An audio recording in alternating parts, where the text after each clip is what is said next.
Hello and welcome back to my Let's Play of Neverwinter Nights Hordes of the Underdark. I'm very sorry for having it all at that cliffhanger last part. I have now returned and the volume has returned to my headset. Now to continue my battle against the Demilich, the Maker Alzagard. Now, what shall I do? Alzagard, what is your first move? I could just look at this model a bit closer. Ugh, it's horrifying. Oh, that's his phylacteries in its eyes sockets. Yep, and in its teeth as well. And on its skull. The Demilich has many souls trapped in many phylacteries on that skull of its. So I gotta make this quick. Otherwise it's gonna kill me. Because Demiliches are no joke. So first will be time stop. Then a great spell breach. And then I'm just gonna cast as much missile storms as I can. I'm not even gonna give it a chance.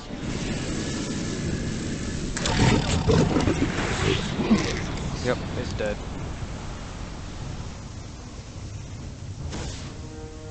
Golem machine activator. I did so much damage to it, hit points were still showing up. And the spell is gone. Farewell. Ooh, chests. And they're all trapped. A pity, Asgard. You should have hidden your treasures a lot more carefully. In like a secret room or something.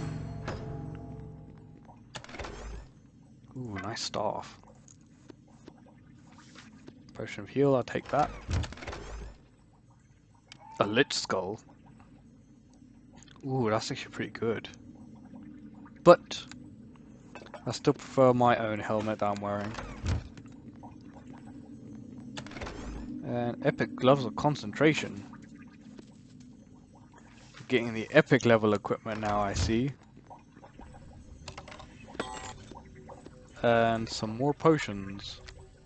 And would you believe it? I've actually run out of room again. Ooh, just enough room. Okay. So. I will... Let me just make a binding here.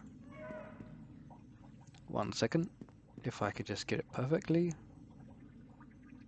Right in the middle. There we go. Place a binding. Place binding 2. And I'll jump back to the gatehouse. So I'll pause it and then resume once I've sorted out my inventory again. Okay, I'm back. Sorted out my inventory, so all the clutter is all gone. Well, most of it. Now, what Alzagard was talking about was creating the perfect golem. And we're gonna do just that. You either have to be a wizard or a sorcerer, which I am, to make this golem. So if I can just find the salute. Yep. Alright, that'll do. So I need to go over to this bookcase and find these 2 books. And I'll also grab these scrolls as well. And if I go over here and look at this bookcase, I'll find even more scrolls. I'll take them all.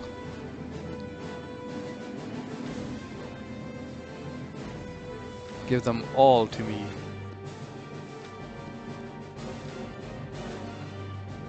Now, if I do lore, just so I can identify them.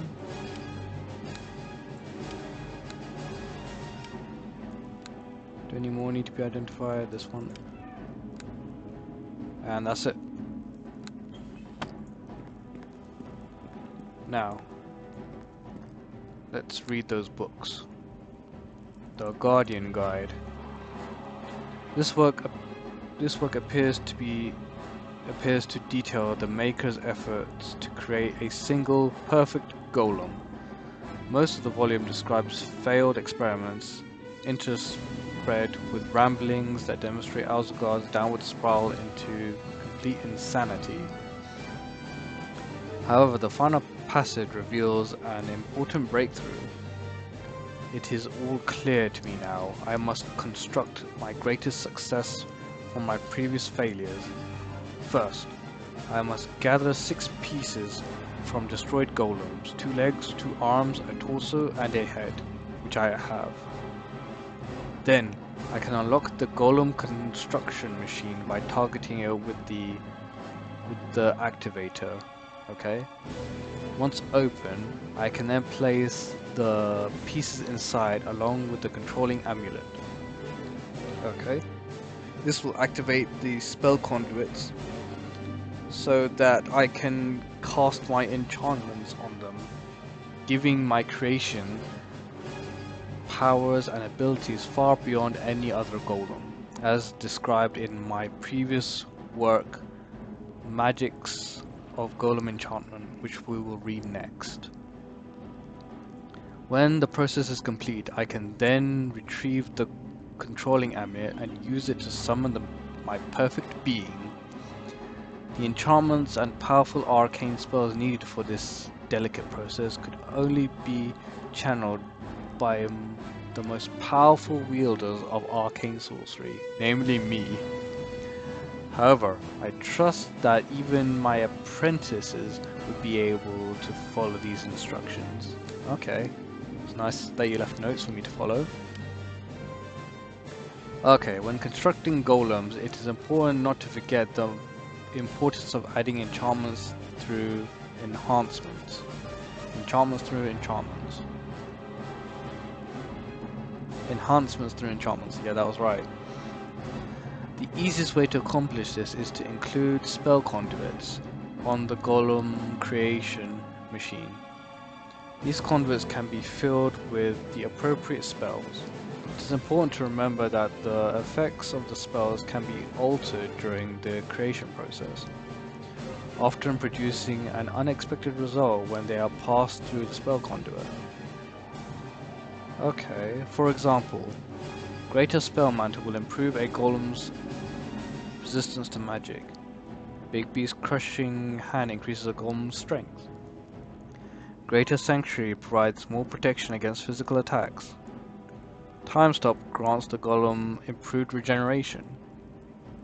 Premonition results in improved damage reduction. Mass Haste is a permanent haste effect. Trucing provides a permanent trucing effect. Chain Lightning causes a lightning bolt to be released whenever the golem hits an enemy.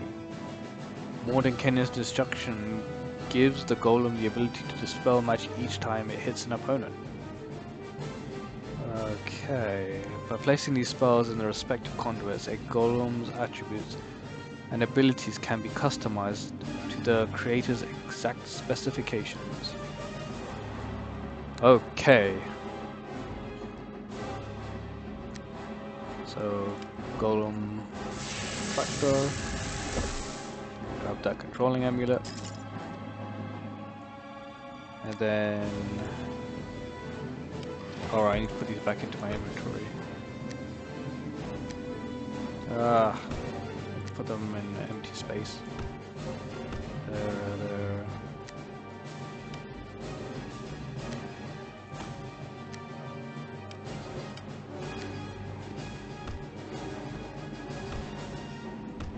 There we go. So the head, the torso, the arm, the leg, the arm, and the leg, and the golem controlling amulet. And the spell conduits are activated. Okay. Now, what do I want to give my golem? I should probably save this bit, in case I mess it up. Golem. Oops, spelled it wrong. Golem. It's alive! I was going to do the Frankenstein thing. It's alive! what do I want my golem to have?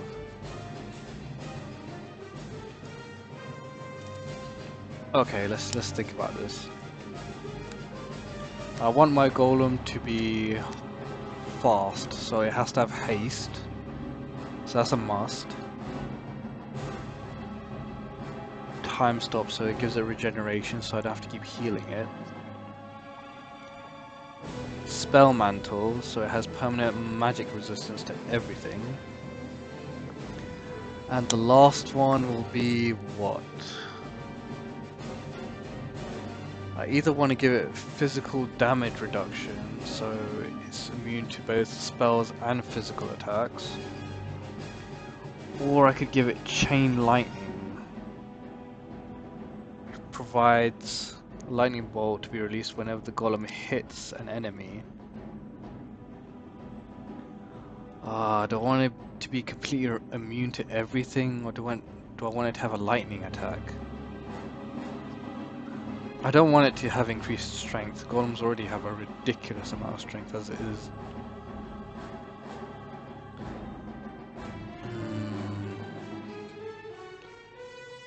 Greater Sanctuary provides more protection against physical attacks. Premonition results in improved damage reduction. Those two are kind of redundant. Or do I want it to have True Seeing? I could just give it True Seeing, it doesn't need to have True Seeing.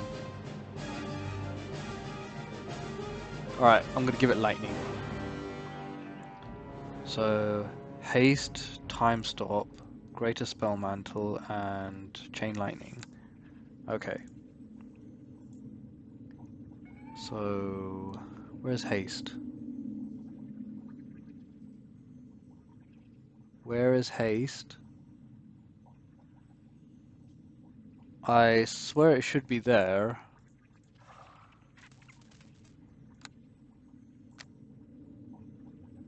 Did I not pick it up? Do I need to spell haste or mass haste? Mass haste, okay, fine. Let's see if Valkorion has it. Once again, of course. Does he have it? Yes, he does, for 3,000, but I definitely know I have it in the Realm of the Reaper, because I am a cheapskate. And since I know I have it, I know I'll go the effort to get it.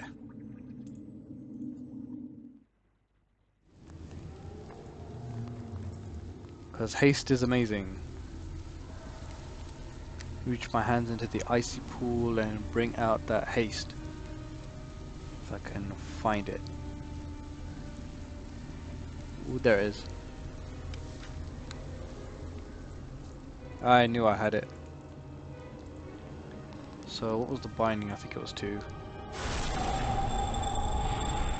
Yep. Don't worry, Golem. I will make you perfect into my specifications. Oh, okay, there we go. Mass haste.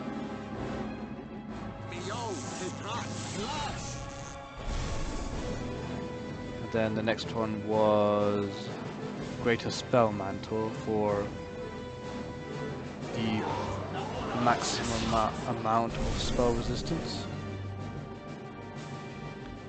The next one was Time Stop, I think. I don't want to get this wrong. Time Stop for journey. Yep, Time Stop. So I have haste, spell resistance, regeneration, and the last one will be Greater Sanctuary, Premonition, Chain Lightning. Oh, what one shall I choose? I'll just do Chain Lightning.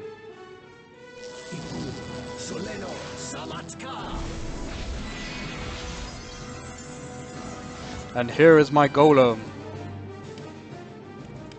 Ever loyal. We're not allowed to look at the creature's inventory. What? Let's look at his stats then. It is a level 20 construct. It has 32 spell resistance, which is the maximum. Base attack is 15. Damage reduction, regeneration, spell resistance, and haste. Cool. Let's see what it can do. Well, I'm done with this area, so follow me, Golem. We have some business at the top. Oh, this is right next to the entrance. So, as always,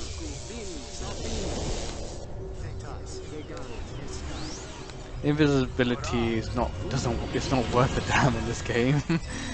Some enemies can just see right through me.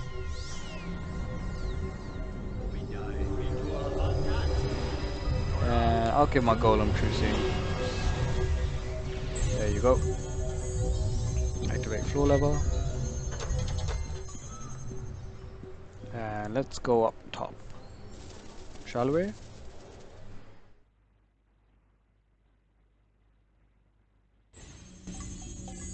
What's this? Yes. The Hana and the other Durgar approach you. You notice their weapons are drawn and they have packed up their camp. The Hana appears uncomfortable, as if she is ashamed of what is about to happen. You were in that dungeon an awfully long time. It gave me a chance to talk things over with my crew. We've decided we don't much like someone else moving in on our island. Your island? What are you talking about? We've been working this island for nearly 20 years. We've paid our dues in sweat and blood, and we've defended our claim against all comers. It's nothing personal, Surfacer.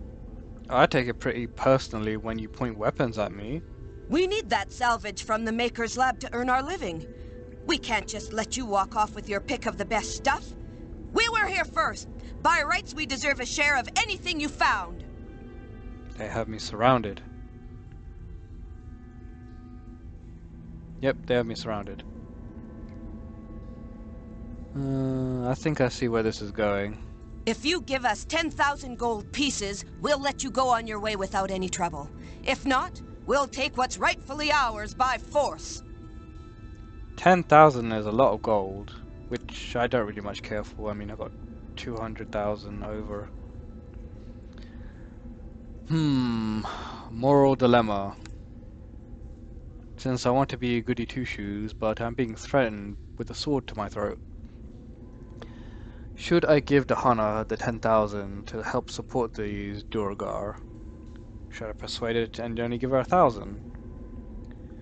Should I persuade her you have no rights to my stuff? I did all the work, which I did. Or I could just outright kill her. Oh, decisions.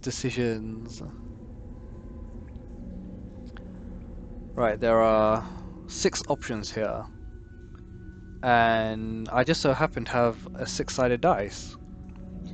So, I'll get my 6-sided dice and I'll roll for the options. 1 to 6. And whatever the dice lands on, that's the option I'll pick. So I'll just quickly grab the dice.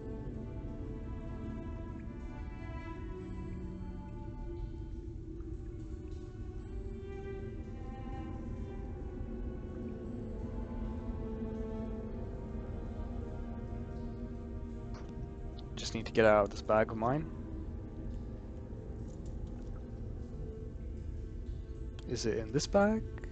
Nope. Is it in this one? Nope. It's probably going to be in the last bag I look in as well. These are like little pouches I put dice in. Nope. No, that's D20s. I need my D6. Is it in this one? Yes! I think I should use the... Which one should I use? I will use the grey dice. Here goes, Dahana. Your life is in the roll of the dice now. Here we go. The option is 2. Dahana, you are very lucky. I'll give you 1,000 gold, no more. Success. Dahana considers your counteroffer carefully. calculating the chances of our group against you. I mean, I have a golem, fully forged, ready for battle, standing right next to me. Finally, she nods in acceptance. The soldiers behind Dahana begin to murmur excitedly, but she cuts them off with a sharp hand gesture. She takes the offered coin and says, "I'm glad this was done without bloodshed." The leader of the Durga shakes her head. "I'm sorry for this, but we count on these expeditions to survive. Each time we come back, we find less and less good metal. We were growing desperate. Maybe it's time you moved on to somewhere else." She nods. "Maybe you're right. Perhaps the rewards here are no longer worth the risk. There are other places we can go. Places far less dangerous than this island. Our expedition is over now, Surfacer. We're heading back to our homes and our families. I can't honestly say we will come back to this island again. In any case, we wish you good luck, Surfacer. Remember, the Underdark is a dangerous place."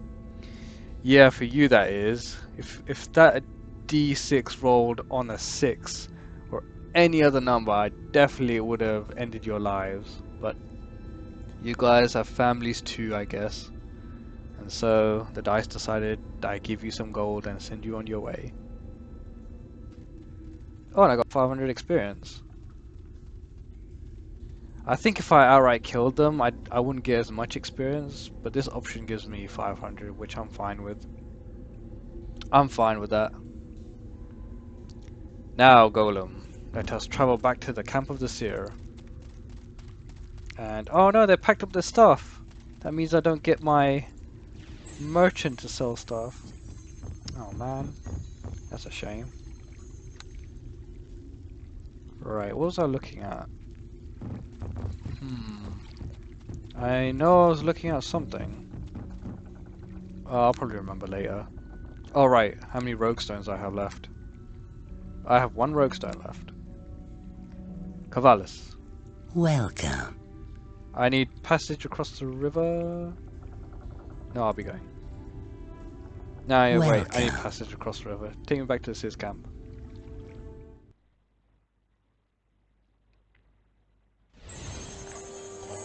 So I think that's everything. Oh, look, it's Sergeant Osoro. Kill, you have returned, and only just in time. Sarah has been asking for you. Quickly, I will take you to her. Good you are here. The army of the Valsharess is on the move. They are marching on Lith Myathar. Don't worry, Sarah. I won't let any harm come to you. I am glad to hear you say that. It is time to make our final stand. I have been given another vision. A vision of you leading our troops against the Valsharess. Vision, you say? I will lead your troops to victory, Sarah. You have proven yourself worthy of this honor. Even House Mavir will follow your orders in the coming battle. Sweet. See, I knew it was a good idea to put that drow the head of our house. I mean, I did it for the money, but I mean, it all worked out in the end, didn't it? We will make preparations all through the night. In the morning, the enemy will arrive and the battle will begin. While we do this, you must rest. We will wake you before the battle. Okay. Wake me before the battle. I don't think a person could sleep well before a battle, but here's hoping.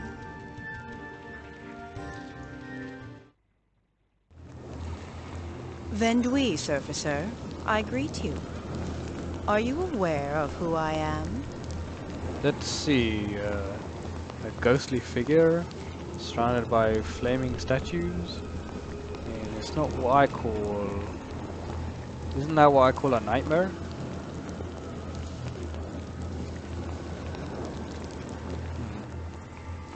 This place is like really closed off. It's literally just me and her here. Okay? So you must be the Valsharess. Let's not mix words. I know who she is. Indeed, you are no fool. You've also proven to be be a frustrating adversary, jackal, and worthy of my attention. Excuse me, what did you just call me? Have you a name, or must I continue to refer to you only as Jackal? Simply as Jackal. My name is Kel. Remember it. Kel, so be it. A name to put to a face. A name to put to a face that I've become familiar with. More than familiar with, I've been the one causing you so much trouble, lady. I mean, seriously. Did you honestly have so much trouble with me that you didn't even ask for my name? I am pleased we finally meet. I guess this is our first time. Well, we met in that other dream as well. You seem to have a way of getting into my dreams, which I find quite uncomfortable with. She steps towards you, her eyes suddenly traveling the length of your body as she mischievously grins. You have proven yourself to me, Kel, a powerful male able to shake all of the Underdark before. Together our power would be unstoppable. With you at my side, all of the Underdark would be ours, and the surface world as well. Her eyes meet yours, bright with eager ambition. What do you say to that, Kel?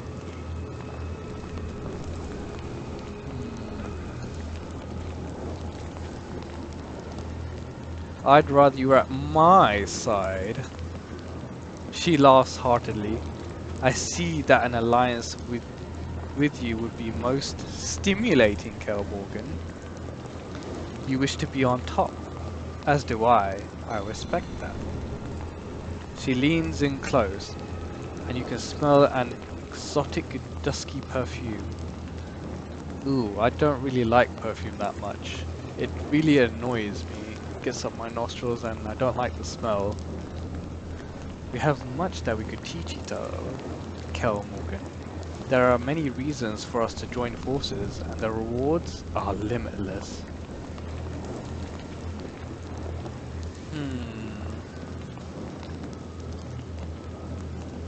What is the most appropriate response for a situation like this? I'm not interested. So you have made your decision. You are a fool, Surfacer. Am I? Die then with the rebels. I shall see you on your knees before me, and then you shall truly know what it is to suffer. I think you'll be on your knees before me, Drow.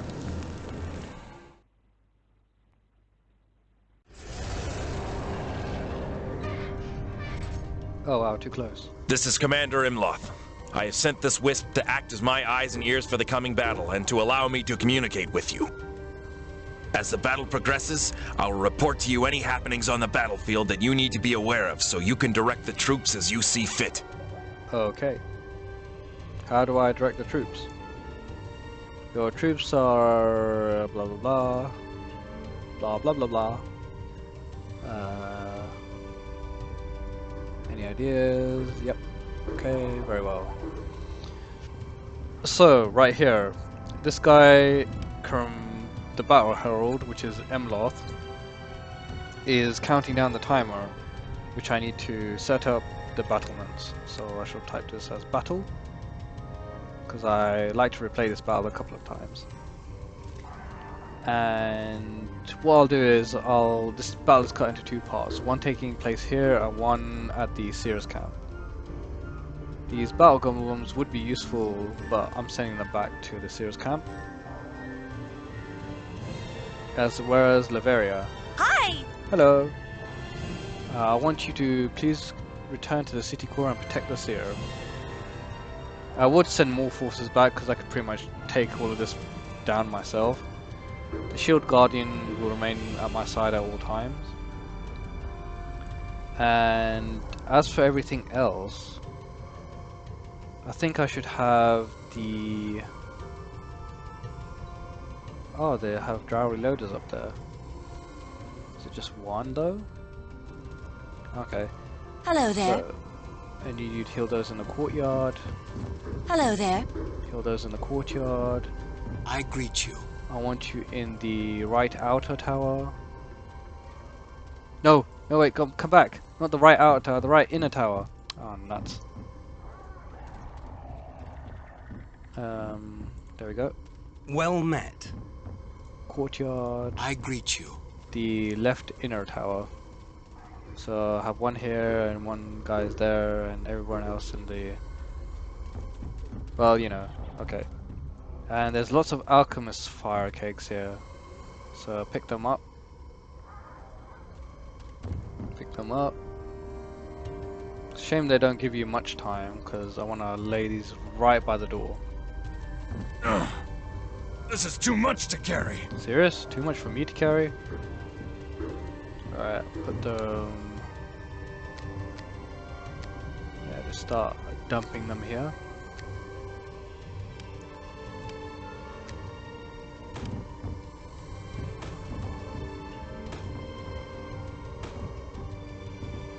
Okay. No, don't say that. I need more time. Is there any here? Nope. Out of the way. Need more alchemist fire. Pick up. Pick up. It would be nice if I could just pick them up instead, rather than just going to this text menu. Ugh.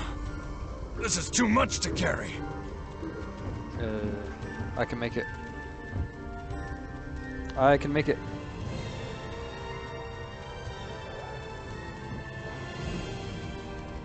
Stop doing the moonwalk. Alright, drop. Drop. Drop. And drop. Okay, that's all done. So, my battle plan, if I can call it such, is to, first of all, have this, the entire front gate covered in incendiary cloud. That's proven to be very effective in the past, and since they all need to come through the gate, they'll take an enormous amount of fire damage before even crossing into here. Then, as a secondary measure, I shall cover this area in incendiary cloud as well, probably around here, just so it encompasses the door as well as everything else that's approaching. So these are two bottlenecks that I'll need to maximize my usage with. I'll also be using the rod to use 10 uses of the incendiary cloud as well, just so I don't use up everything of my spells, because I really don't need to use them all here. And I'll have my shield golem to back me up as well. Is there any other uses that I need? I'll have the wand of fire. I have the rod of thunder. That's not really that useful. I could also use my elemental summonings as well to help me out. So I should put that here. Just to maximize my usage of all the items that I've gathered throughout my journey. Now, is there anything else that I would need? Nope, I think that's pretty much it. I think I should equip a range weapon. But my strength is higher. The drow dagger it is. Keeping the drow dagger. Okay, I think that's it. I'll equip that to this. And that's it. I'm fully prepared. You don't want to buff before the fight because it removes all your buffs anyway. And then you're just left with less spells. And the army of the Valsharess is here. Let's see what formation they roll out.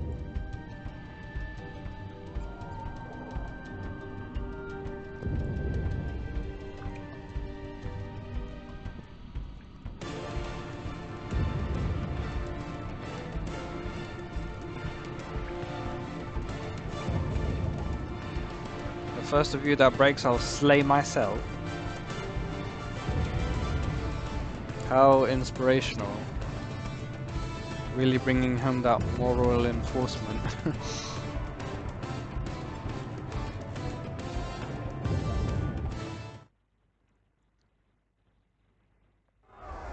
Okay, time to begin.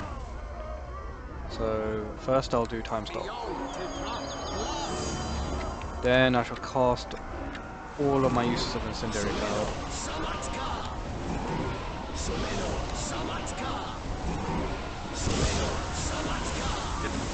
And already is doing a massive amount of damage.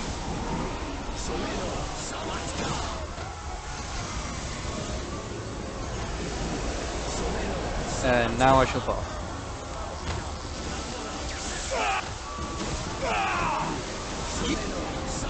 Someone is summoning creatures into the courtyard! They are? How?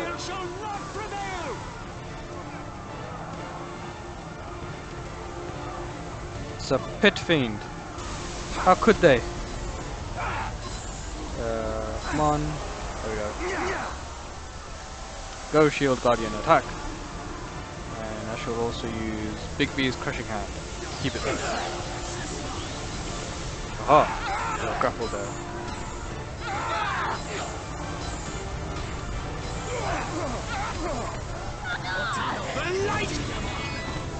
The light shall never fade!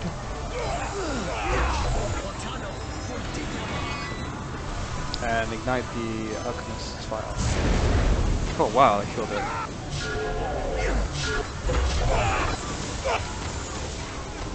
Oh what? Go into the lake of fire. Carry on, soldier. Bull strength on myself.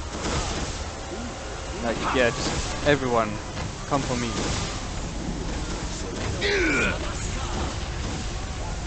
Yeah, just attack me. Don't attack the gate. Oh wait, someone's attacking the gate. How dare they?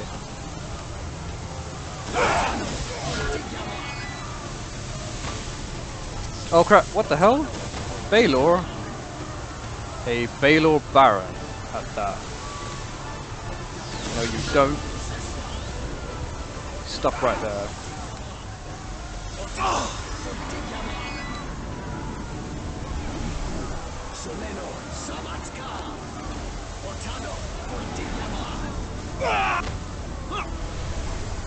There you go.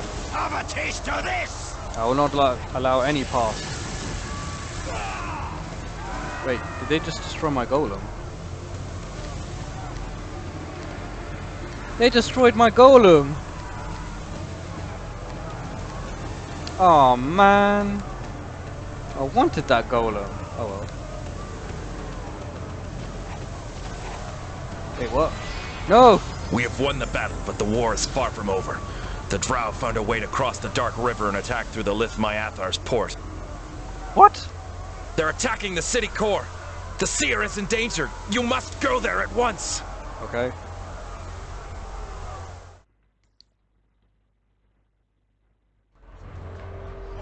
We must protect. I have nothing new to report right now.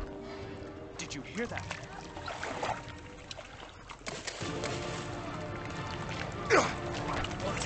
No, don't die! No, soldiers! I will avenge you!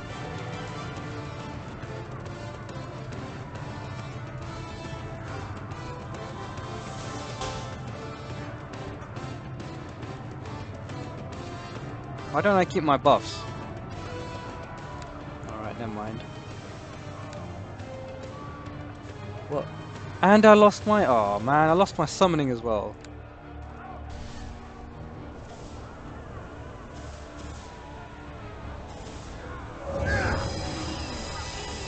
Okay, what's the easiest way for me to tackle all of them?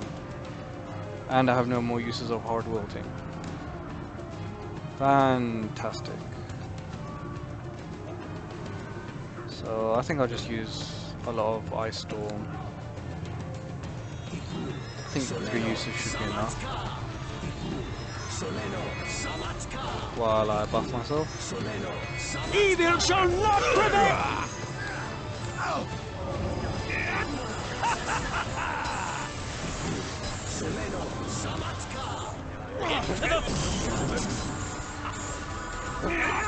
Honestly, you guys should do fine without me. Evil shall not.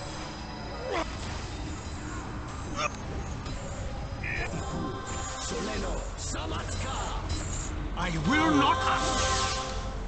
Destroy the flame master.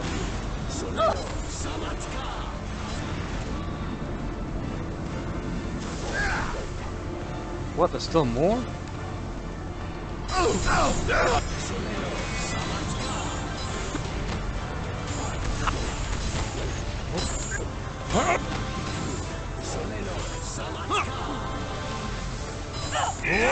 Attack me. Do it. I dare you to.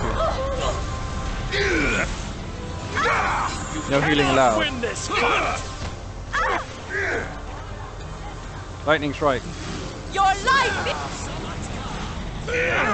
Cone of cold. Alright, I'm out of cone of cold.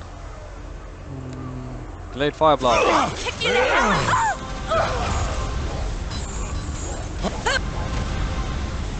Again. Once again. One more time. Summoning. That's the water one. I'm walking backwards. I believe the siege of Lith-Myathar is over. The main army of the Valsharess has retreated. You have driven them back, and the Valsharess is on the run. I could never have done this without your help. Your modesty is matched only by your courage and skill in battle. But even with all you have done, your task is not yet complete. Yeah, I know. We've got the Valsharess to kill. The enemy drow have pulled out of Lith-Myathar. They may be planning a... Wait. Do you hear that? No. It cannot be. What? What? I didn't think we would make it through, brother. Kill you! Kill you dead! Wait! Look out! Behind you! No!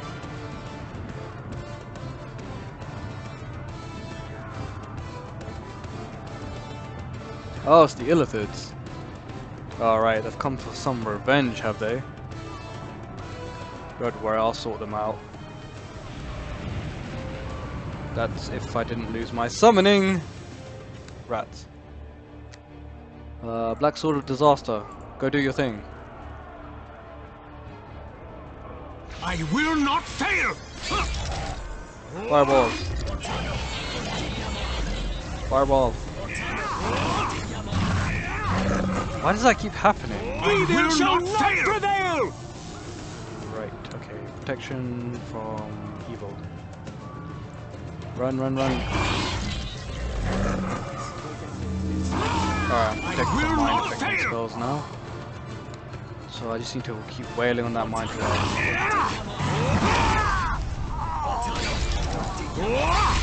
Crap. Evil shall not prevail! I will not fall! Crap, I'm stunned. Somehow. Ah! What the hell? Be unaffected by mind affecting spells. What? Okay, I'll call foul. There we go.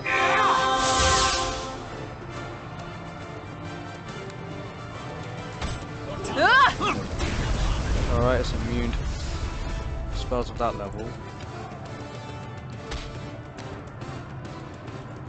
Use that.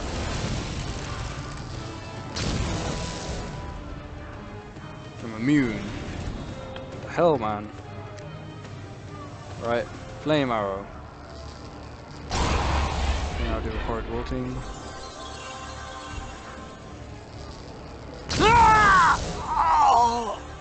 Damn it, Assyria, you must not die. Oh, come on. You know what, I'll just beat you in combat.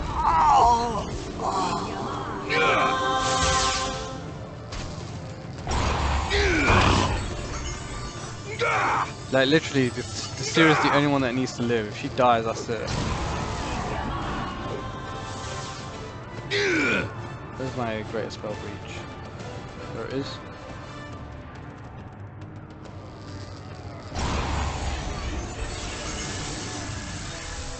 And then I should do Incendiary Cloud on your ass.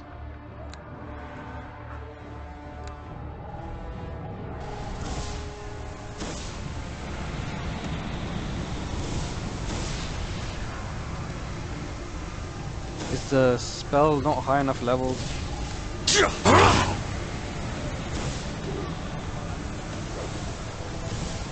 I don't even think I have. Oh yeah, Finger of Death.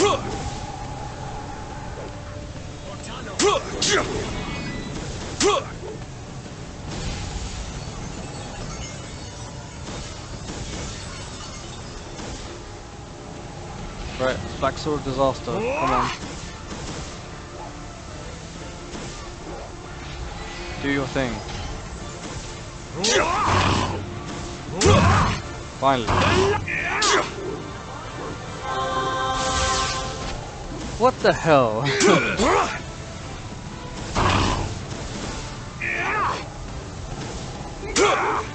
Alright, you know what? Meteor Swarm.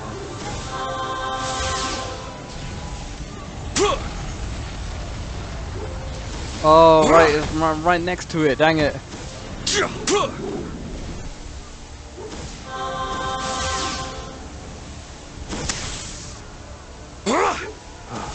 So frustrating. This creature is not that hard to kill. I just used up all of my spells too quickly. Right now it's less spell resistance. So what spell should I use to kill it? Prismatic Spray.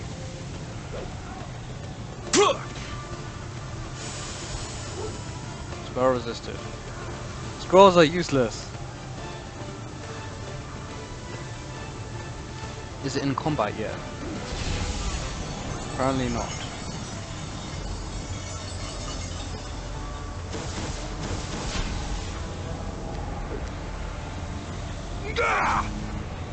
Don't I have that book? Right, I put it away.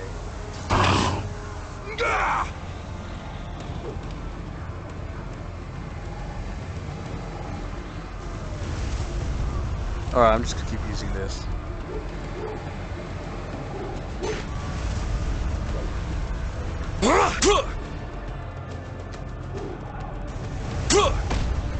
Nope, don't use it on Imloth, use it on the Mind Flayer. Finally!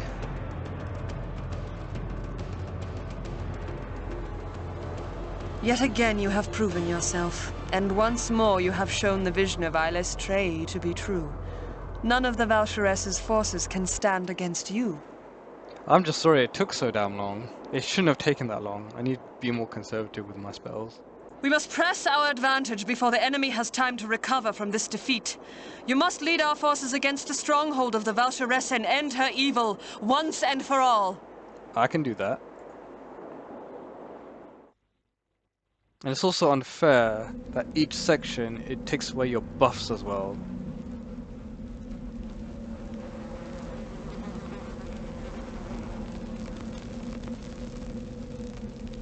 That's her fortress, is it?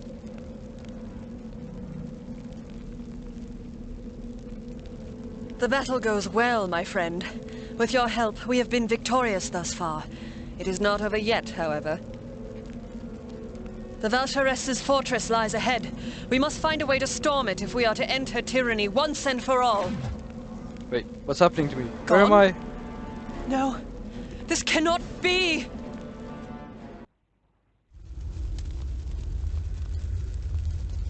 It seems our surfacer friend is with the rebel forces still, and has drawn near the fortress. Good. Use your power, dread Mephistopheles. Bring the fool to me. I will end this threat to me now, once and for all. I shall prove you wrong, devil. Not. No one stands in my path. As you desire, great Valsharess.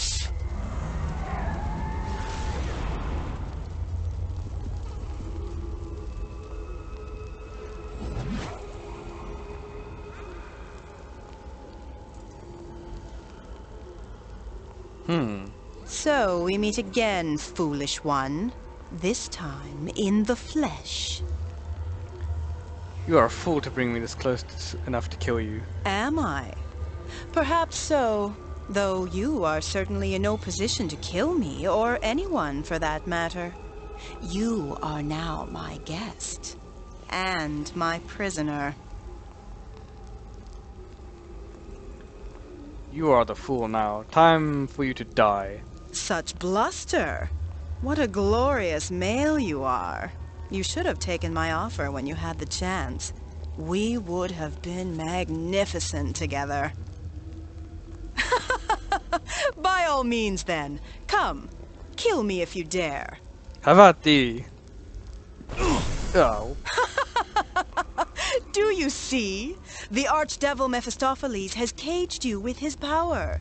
A power that is mine to command, for I have caged him. He is my hound on a leash, and with him I shall become a goddess. Mephistopheles, I command you to show this fool servicer what true pain is. Bring the wretched creature a slow and agonizing death. I wish to watch and enjoy.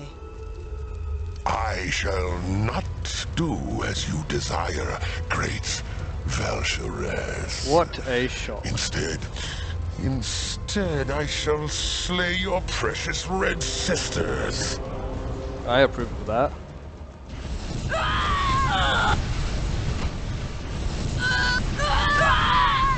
Oh wow. What? What are you doing? I command you to stop at once! How dare you oppose my will? You are mine to command. I have bound you. You cannot disobey. You are a foolish mortal, Drow. Like any other. You know not the powers you tamper with. Now, pay the price. Oh, bring it on.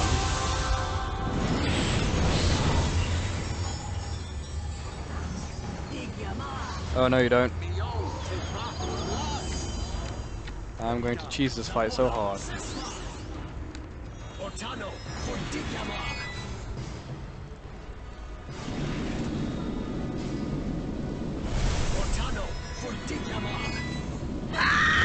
Yep, and that's it. It was that easy.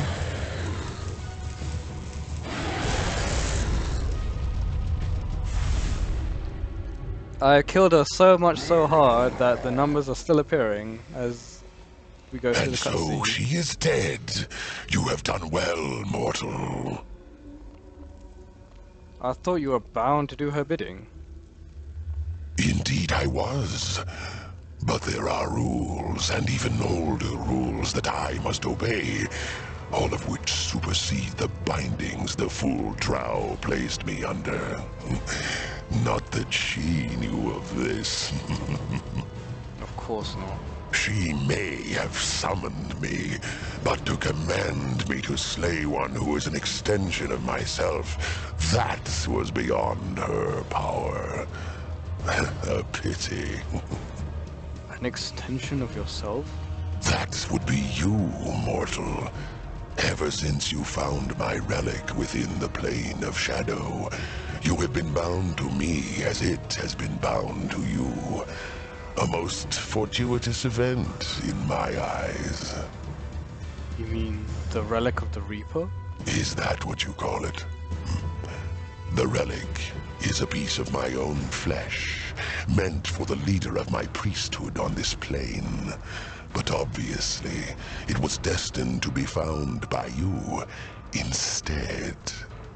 A piece of your own flesh? Through it, I called you here, confident that your power could challenge even that of the Valsharess. And I was correct. I am always pleased when a gamble turns out well.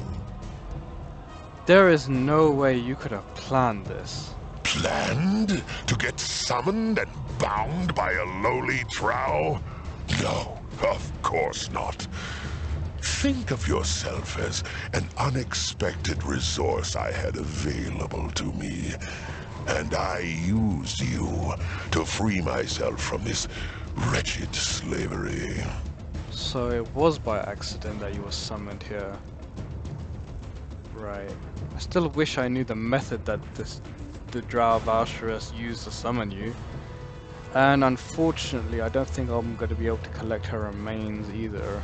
I am free, a great lord of the devils, able to roam amongst the primes and bring suffering to them as I wish, with not a one who possesses the power to stop me. Oh, no you don't. I will stop you. I would begin with you, dear mortal, but since we are bound so closely, that would not be prudent. Instead, I will send you someplace you may not interfere. And the relic, that I will relieve you of now. No! I wish you well in hell, mortal. What? You have proven most useful. This isn't over, Mephistopheles. I will get you. I will get you.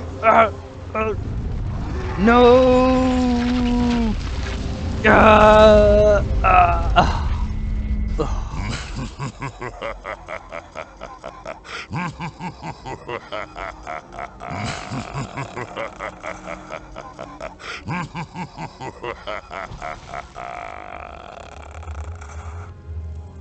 I see a light.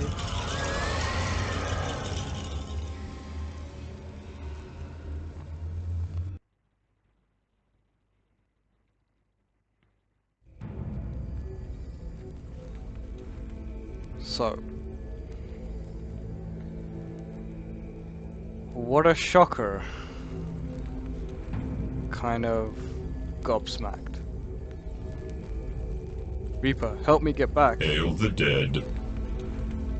How may I serve you, Sojourner? I have died and wish to return to where I fell. I am sorry, Sojourner. The Reaper sighs heavily. You are now barred from the world of Toril. I cannot comply. What? Who says I'm barred from there? You are barred from returning to that world by the command of Mephistopheles. He bows low once again. I am sorry, Sojourner.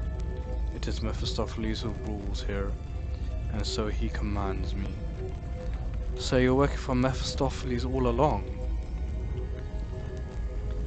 The Archdevil uses me as he uses all things, such is his nature. I was not always his subject, but once he learned of my true name, I was his forever. What is a true name?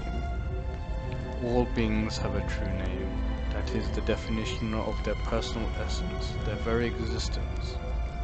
Should another learn your true name and speak it to you, they then rule all you are. Mephistopheles discovered my true name long ago, though I do not know how. I only know it, so he alone commands me despite whatever I might wish. Mephistopheles used you as well, creating a devil's deal that you are unaware of. The bond was formed with him the moment you discovered his relic, and upon killing the one who held him captive, you took his place and he yours. What do you mean, took my place? He traded your freedom for his chains. Once he was bound to the planar realm of Kenya, but through his trickery and deceit, he escaped through the bond he formed with you. So are you now bound to Kenya as he once was? The realm of Kenya? What do you mean? Kenya is the 8th hell of Batur, the frozen wastes and the dreaded depths. Here Mephistopheles is lord of all and prisoner both. He was, until he slipped his chains and placed them onto you. Here, but I'm not in Kenya, am I? You forget, Sojourner. This realm is all places as well as none. We exist in Kenya just as everywhere else, part of your prison just as not. He gestures to the mist-shrouded door that stands at the far end of the chamber. That path to Kanya, as it always has, as it has been a part of you since the bond was created. It is no longer barred to your passing. Is there nothing you can do to help me? Alas, I cannot. I have been commanded by Mephistopheles not to allow you to return to Toril. You no longer possess his relic. If you learned my true name, you could then command me to break the bond between you and return you to Toril. I know not how you would learn it. However, I cannot tell it to you. Surely there are other ways back to Toril. Remember that you are now bound to Kanya. If you knew my true name, I could break that bond and send you from here. Otherwise, even if you were to find a portal, I would only retrieve you once more. Oh, damn! Alright. If I'm understanding this correctly, Mephistopheles made a pact or a deal with me as soon as I found that relic and touched it. With it, I became bound to him as he was bound to me. So, in essence, I became a part of him, and I became, in essence, Mephistopheles. And then, because Mephistopheles is bound to Kanya, even as an aspect of himself, he used me to trade places, just as the Reaper said, trading my freedom for his chains. Damn it. So it doesn't matter what part of Mephistopheles is here, so long as a part of Mephistopheles is here. Rats. And it doesn't matter if I find another way out of Kanya, since the bond exists because of the Reaper. It wouldn't matter because on orders from Mephistopheles he would just retrieve me back. So the only way for me to actually get out of Kanya is to destroy the bond or nullify the bond, just to find this Reaper's true name. I mean, how do you even go about looking for something like that? Right.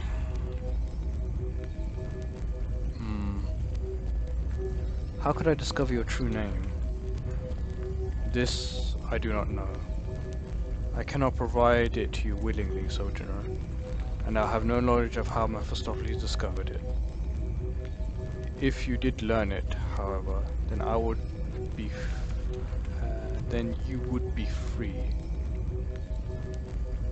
You sound as if you prefer to betray Mephistopheles. I cannot openly betray the one who holds my true name, Sojourner. There is almost a hint of a smile in the Reaper's featureless mirror of a face. Aren't you worried that I might abuse your true name? Abuse it more than the Archdevil himself already has? The Reaper shakes his head slowly. I think not. That's a very true point. Okay. Are there any other relics? He shakes his head. I know of none. If any exist, they are well beyond your reach. It will be far easier for you to seek my true name, though even that is a near impossible task. Right, I must go. I wish you well, Sojourner. Would that I could do more to aid you on your path. I wish I could do more to aid you on your path. Right. Well, I'm in hell. Quite literally. So this is the door that he was talking about. The door that we've always looked at but never seemed to be able to travel through. Now we know it leads to Kanya. The frozen wastes. Well, let's have a look at hell, shall we?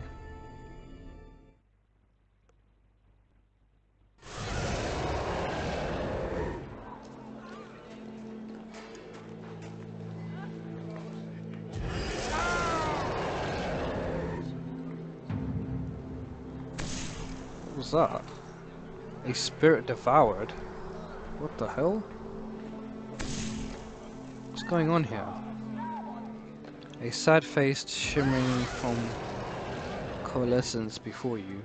It is a spirit of the dead, banished here to Kanya. If it weren't for the frost that cling to its transparent shape, you doubt you'd be able to see it at all. Yes? It's so cold out here. Always this biting, clawing cold. Stay inside if you can, or stop by a fire to warm yourself. See the ones with green sparks? They're barely enough. It's only a matter of time, you see. I heard one of the screams and I saw a flash of light. Aye, Mephistopheles has that one now. Another soul devoured. Soon there won't be any of us left except the lost. If only we could live again, return home, but it's too cold here. I can feel it closing in. Mephistopheles is devouring your souls. Yes, he has an army of the dead in a distant world of Toril, and he's drawing on our essence to animate them.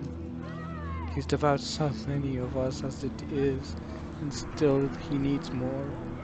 Every one of us plumes of white. Toril, that's where I'm from. What does it mean to have one soul devoured? The spirit shudders, but you cannot tell if it's from fear of a sudden gust of chill wind. It is a fate worse than death, worse than the hells.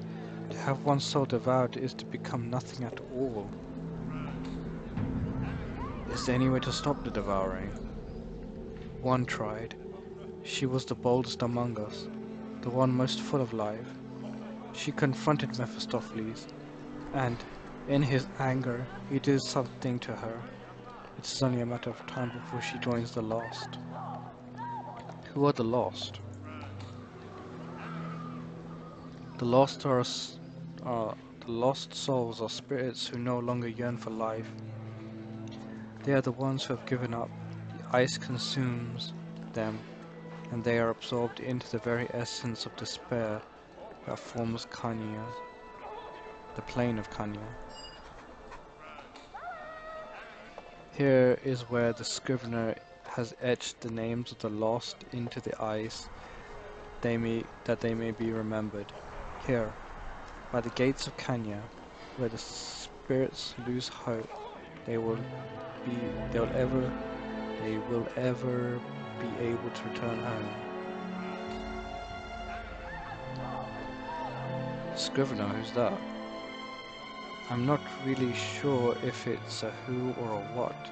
In some ways it almost seems like a pet than a person, yet its former guide taught it to form simple word pictures. So, who's to say? Damn you, Mephistopheles! I was talking to that NPC! Right. I am mad.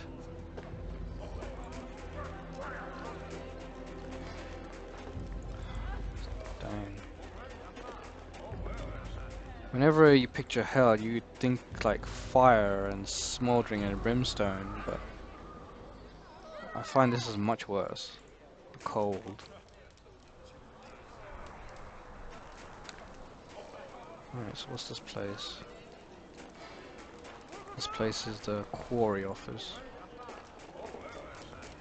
There's some slots here.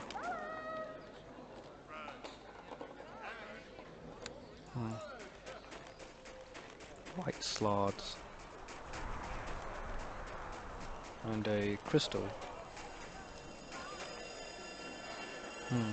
Peer into the crystal.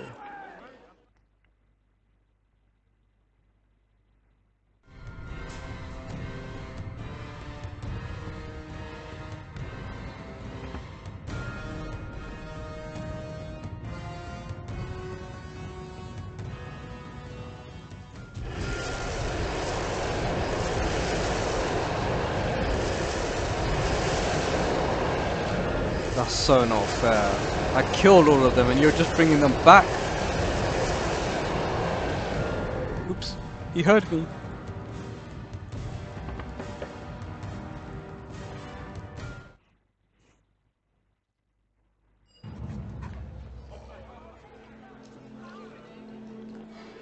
journal has been updated. Ominous signs. That must be a scrying crystal. Obviously Mephistopheles noticed me and he's blocked it now. What's this? This must be a temple. What's up here? Oh man. Can't believe I was tricked. The Valsharess was just... Actually, I can't believe I was...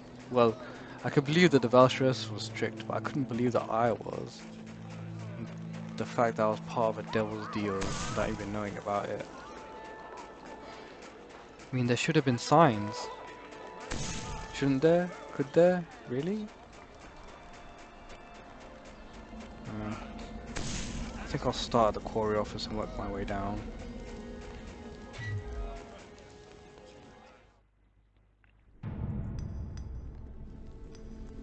What's this?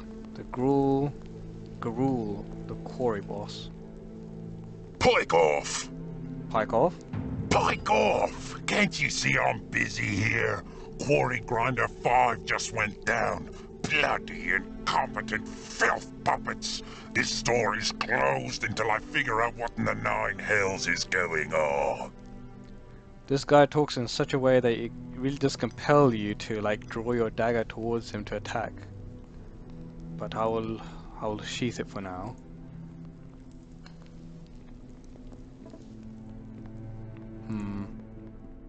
I shall go and investigate.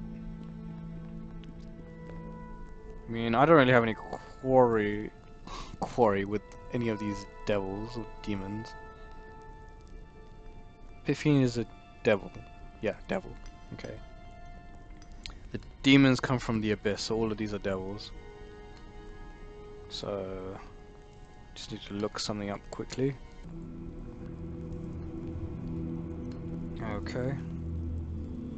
Let's go look at Quarry 5 then.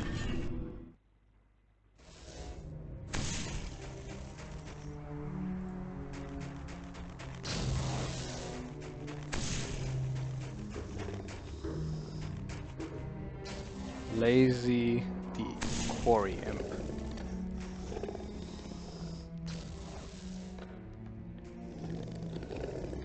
A small imp slumps against the silent quarry grinder, his arms caught within the gears.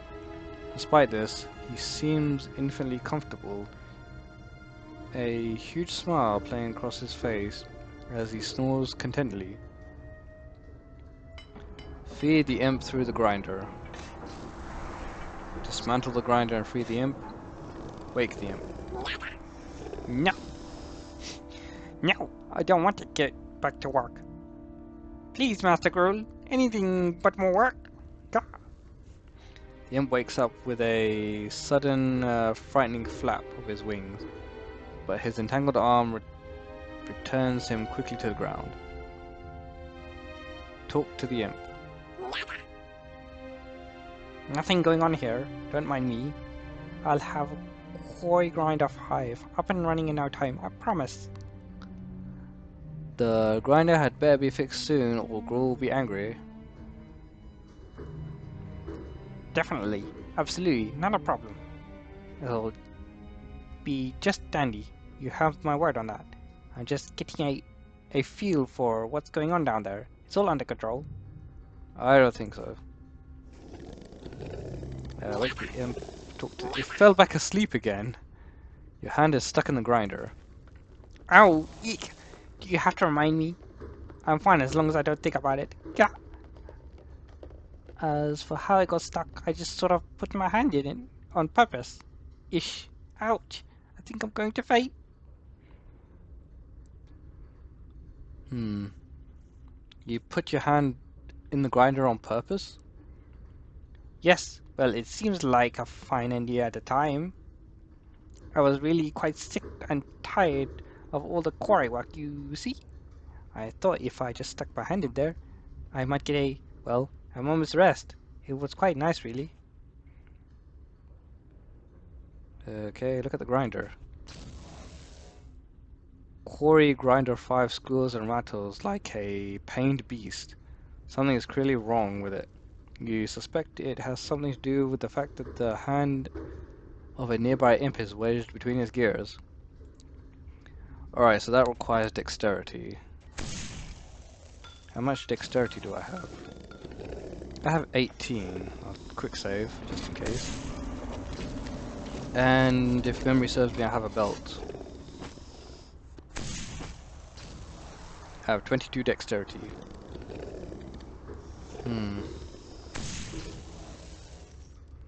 That should be enough. I hope. Dismantle the grinder. Haha! 3 points towards good. It doesn't take long before you have the something parts. It doesn't take long before you have the gear assembly part. The various cogs and belts scattered on the ice before you. The imp's arm is horribly mangled, and he wakes up with a start. My hand! I can feel my hand! Gah! It hurts! Put it back in! For the love of all that is evil, put my hand back in! Gah! Calm down, everything's gonna be alright.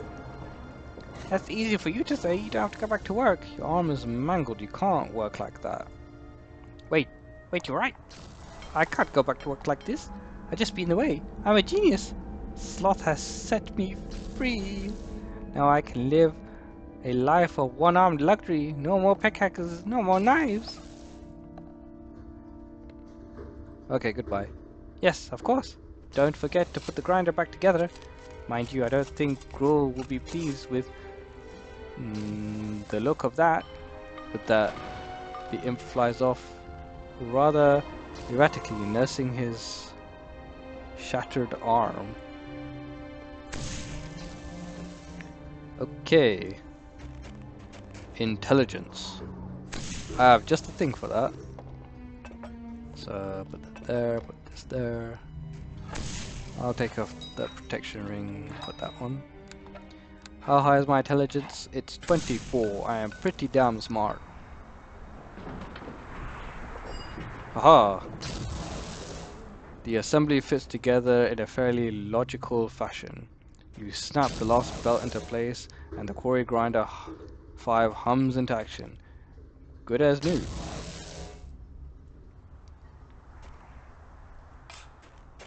And that's the way the cookie crumbles.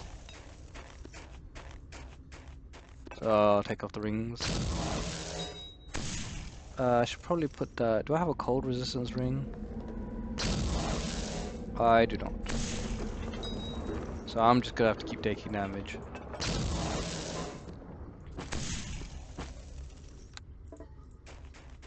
That's fine. I managed to get some good boy points.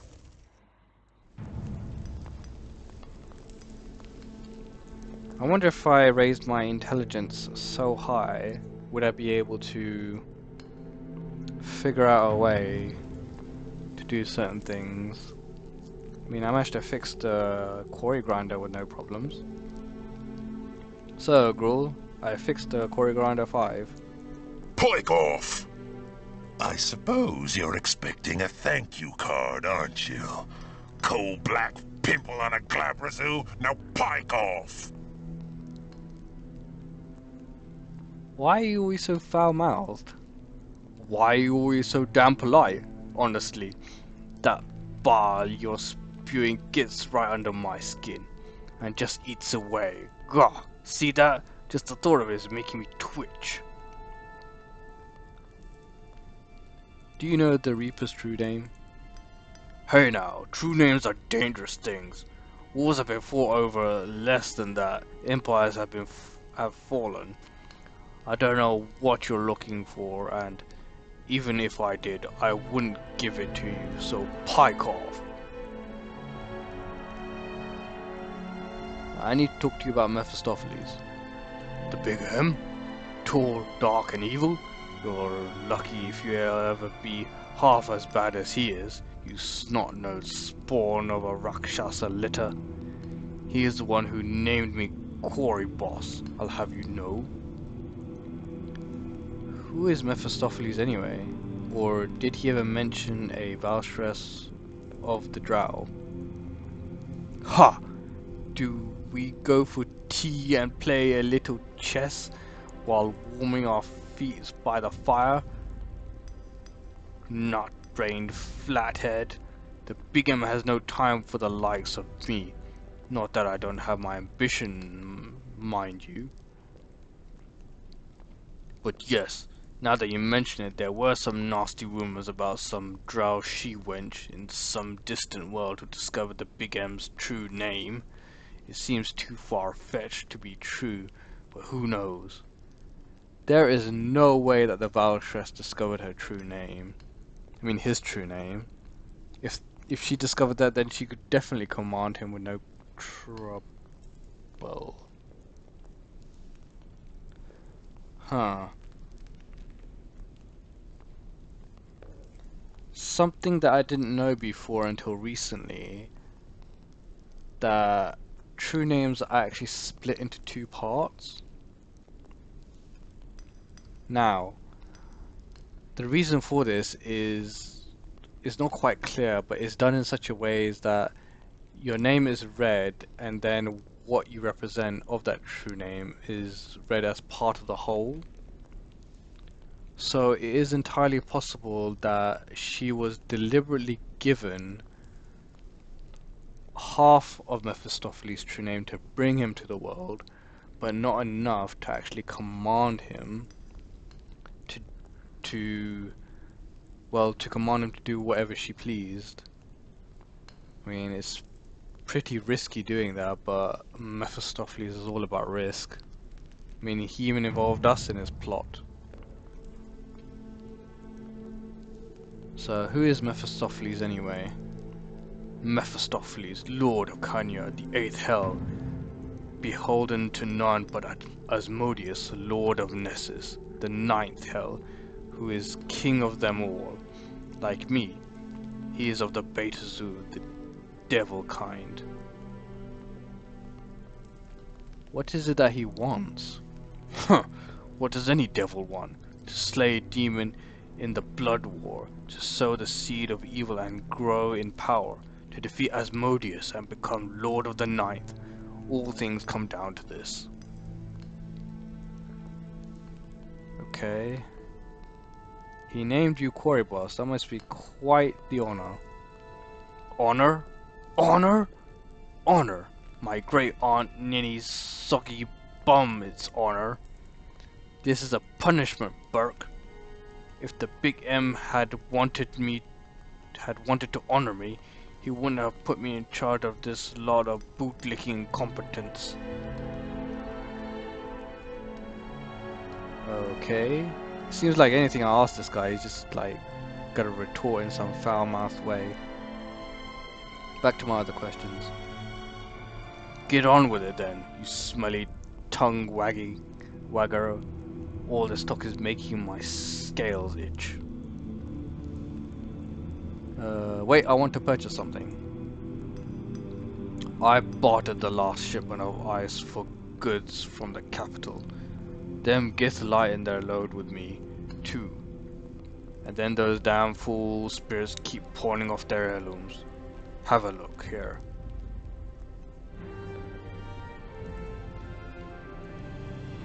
Okay, let's see what you got. A half plate +5, a shield of Praetor.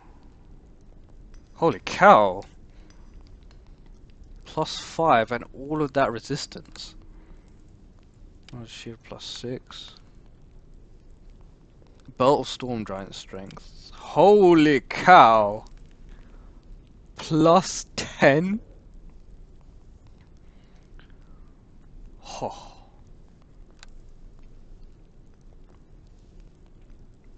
+10.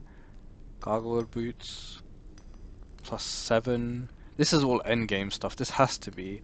Braces of dexterity. Belt of agility +10. Right. Okay. What's this? Crown of Thorns. A demon with no name crafted this macabre helmet from the flesh of a planetar he slew. It still pulsates with the blood of that long-dead planetar. Oh. +5 regeneration? And the only thing you minuses in skills is move silently.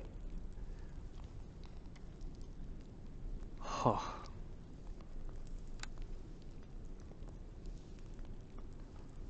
I need definite upgrade to my armor, but this guy does not have robes.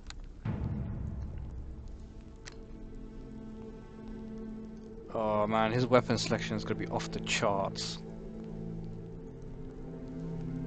Mace of Disruption. Yeah, this guy has all the endgame stuff that I would ever want. But it's not for a sorcerer. Kinda drooling as well. This guy has really good stuff. Fiery Power Quarterstaff. +5 delayed. What? Delayed Blast Fireball, Meteor Swarm, Summon Creature, and Wall of Fire? And they're all uses per day as well. These are all really good items. Sonic Resistance. Amulet of the Master.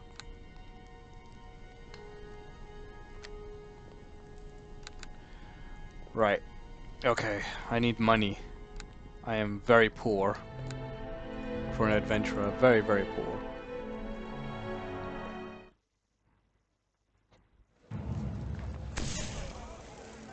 Right. I think it's about time I start selling off my stuff. Like that big stash I have in the realm of the Reaper. But let's take a quick drink at the Hellbreath Tavern here.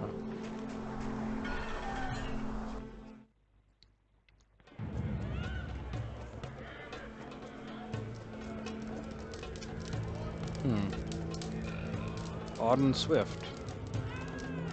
Hail, traveler! An elderly man with a lopsided grin casually shuffles cards at a table, occasionally earning the scowls of some of the more dour-faced patrons. Two horns protrude from his forehead, one slightly chipped. What brings you to these parts? Me? Oh, I get around. I stumbled upon all these pouting pilgrims as they were leaving Limbo, and thought they could use some cheering up. It seems I have a penchant for the impossible. Pilgrims? Have you no eyes? The tavern's full of them. Grey skin, dour faces, overly pious, with their whispered voices. All of them led to the depths of the Nine Hells by that fool lass, the sensei. All in the name of the sleeping man. Who's the sensei? Oh, you'll find her in the temple just north of here, tending to the sleeping man. The sensei is the one who brought all of these pouting pilgrims here. Not a single sense of humor to be shared among them, I'm afraid. Who, the sleeping man? The horn man spits, and the shuffling of his cards grows more fierce. If you've got a question about the sleeping man, go talk to the sensei. I'll wash my hands of it. Wash your hands of what? Just a harmless joke was all. These pouting pilgrims just prattling on about the sleeping man this and the sleeping man that. I thought the waking old guy up started ticking my funny bone. Needless to say, when the sensei caught wind of it, she didn't take too kindly to the idea. How did you plan to wake up the sleeping man? Oh, an old bard gathered a few trinkets along the way. There's an instrument maker in Sigil whose trumpets are fashioned with a small portal to the plane of Pandemonium. Okay. Put your lips to it and blow, and the howling winds of the mad place blow with you. I was planning to lean up close and put it right to his ear. Nothing can sleep through those cacophony, not even the sleeping man. Can I borrow the trumpet? His shuffling stops, the deck of cards slipping into his pocket, and he reaches for another. Nothing is free, Burke, but it doesn't look like you'll be using it, not with the sensei watching you like a hawk. For the price of a little entertainment, I'll be willing to let you keep the blasted thing. Are you interested? Not right now, goodbye. Let's see, a horn that you blow into that opens up a portal to the realm of pandemonium. Sounds like trouble waiting to happen. And a tavern keeper that is a dragon. This is one of the strangest tavern keepers you've ever seen. Then again, this is probably one of the strangest taverns. Very true.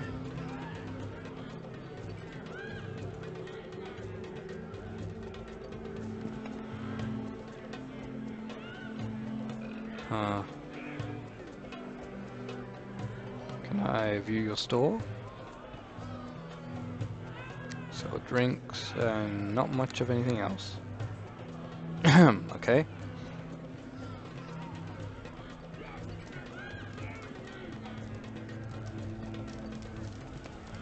Oh look, it's Rizovir. Well met. You recognize the drow as Rizovir, the drow smith from the Seer's rebel camp. He gives you a grin and says, I didn't expect to see you down here, Cal Morgan. Welcome to the Hells. What are you doing here? I was killed during the siege of Lithmyathor. Not sure why I ended up here exactly. Maybe the 8th just needed a good weaponsmith. It's not so bad. I've been able to rebuild my forge, drawing heat from down here below the ice. I've already crafted enough items to restock my inventory. And while business is slow, it's better than nothing. The clientele are a bit different. Devils and Githzerai instead of drow. But other than that, the more things change, the more they stay the same. At the heart of it, I'm still selling and upgrading weapons. Let me see your inventory. Huh. Guy has similar stuff as well. Not that much in the way of armor. What about his weapons? He definitely has some good stuff. Just basic enchantments or enhancements.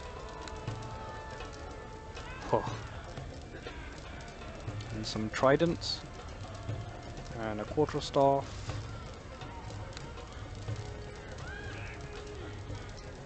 I think the Gruul Quarry boss has better stuff. Yep. But let's see who sells the best stuff for the right price. This part is just gonna be me getting my bearings. I mean, I'm in hell after all. To figure out what I need to do to get the Reaper's true name.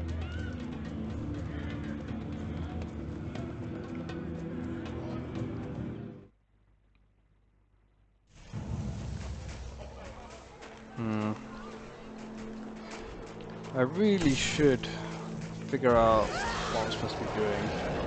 Let me look at my journal. Escape from hell. Yep, the Archdevil Mephistopheles has played you for a fool. Okay. Hard and swift. Well, let's go to the temple next, see what's there.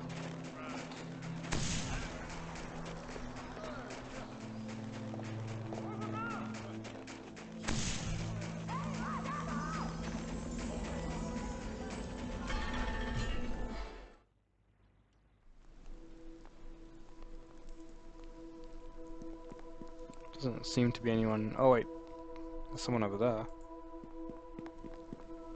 You are welcome here. The tall, grey-skinned woman appears calm before you. Her countenance somber. Muscles ripple beneath her leathery skin. As you approach, she turns to you, her eyes a deep and brilliant yellow. Greetings.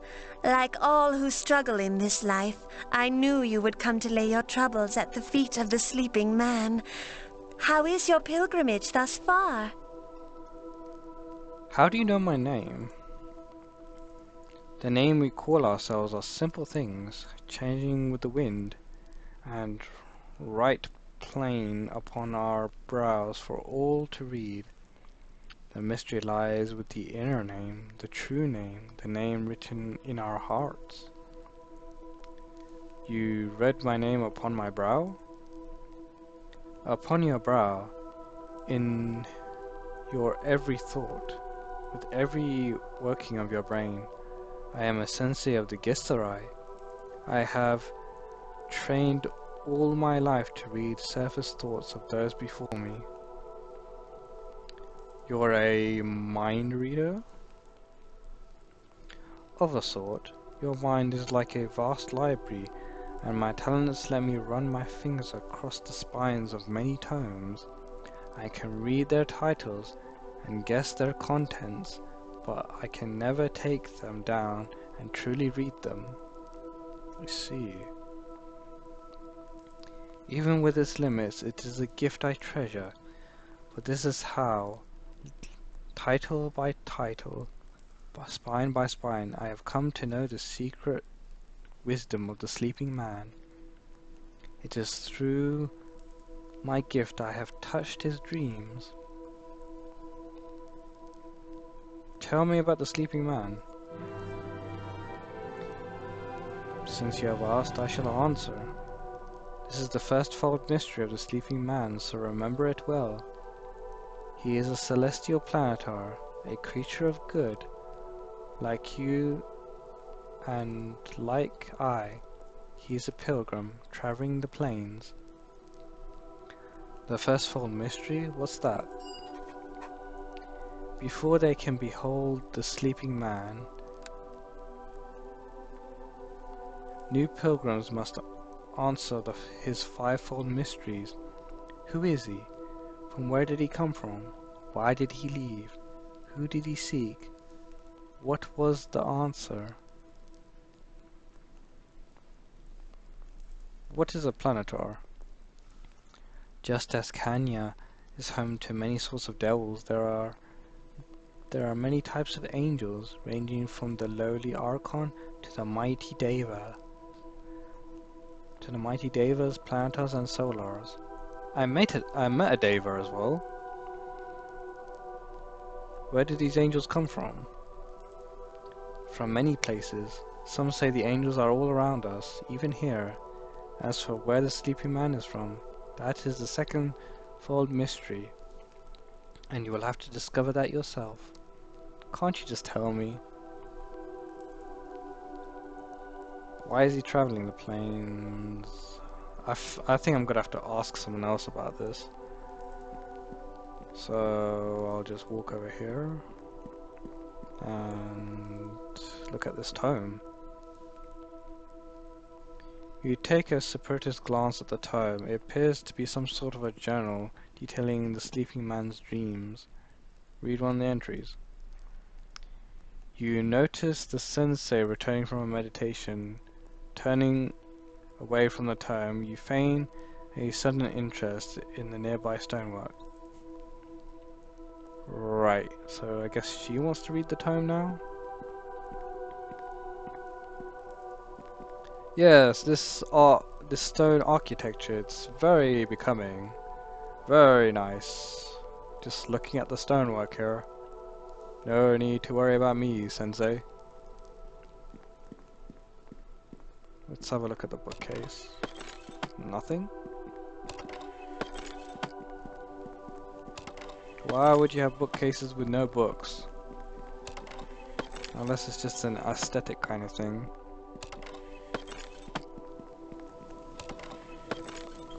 Right.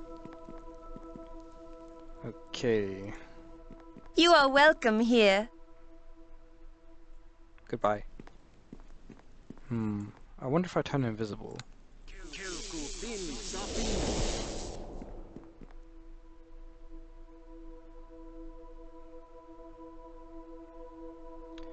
Okay, fine.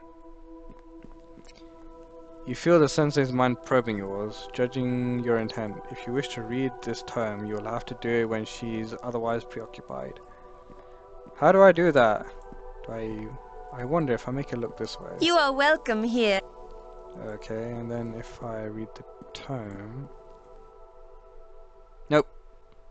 It's because she's in close proximity to it. Okay, well, time for me to learn the fivefold mysteries of the sleeping man.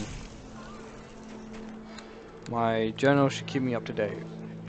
So I have 4 mysteries to go, the 2nd, 3rd, 4th and 5th.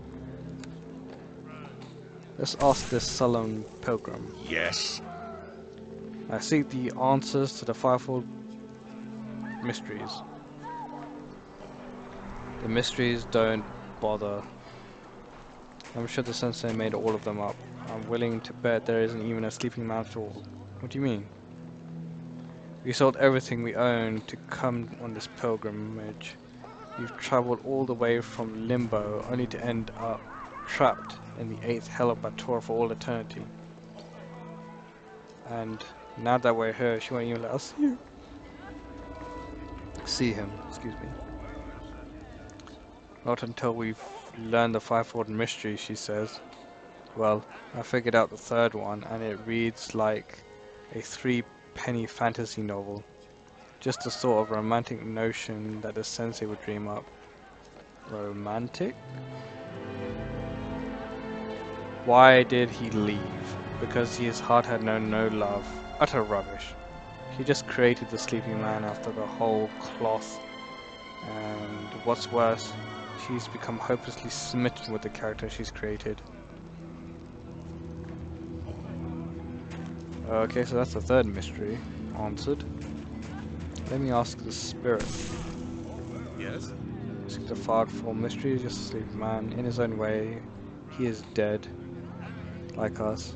Exiled far from home, some say. Some say it is a sorrow that permeates this place and draws us to it. Why is he sad? Why is he sad? Why did he leave? Why did he come here to Kanya? The answer is all the same. His heart knows no love. Oh, okay, that's the same answer that the Githzerai gave me. Is this a Githzerai?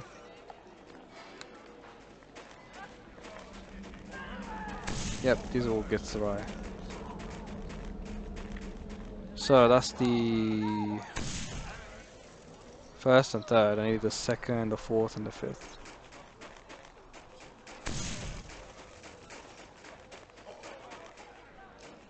I wonder if Arden Swift knows any.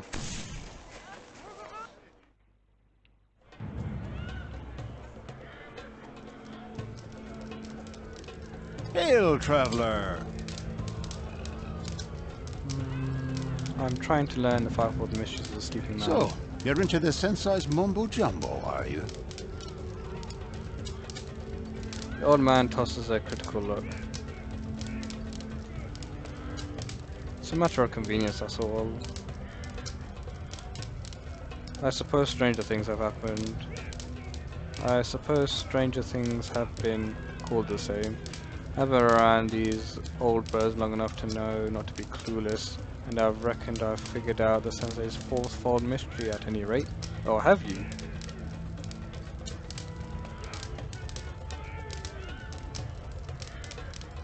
Alright.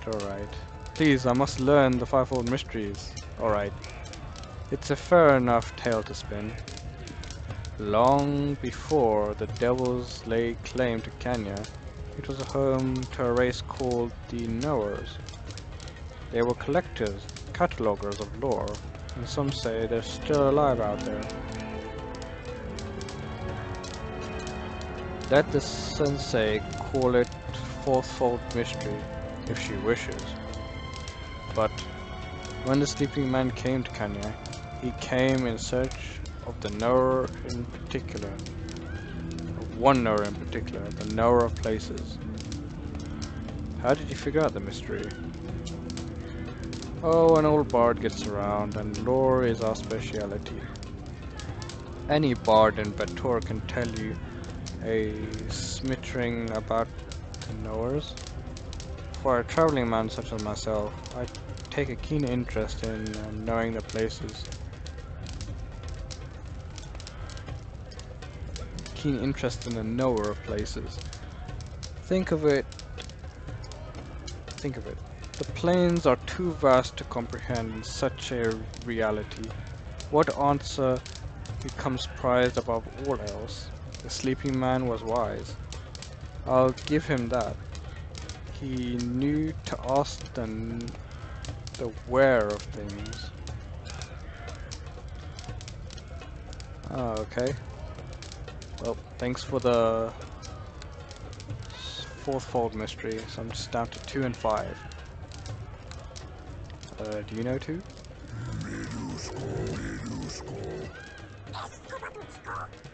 Fivefold mysteries? Second, okay, cool.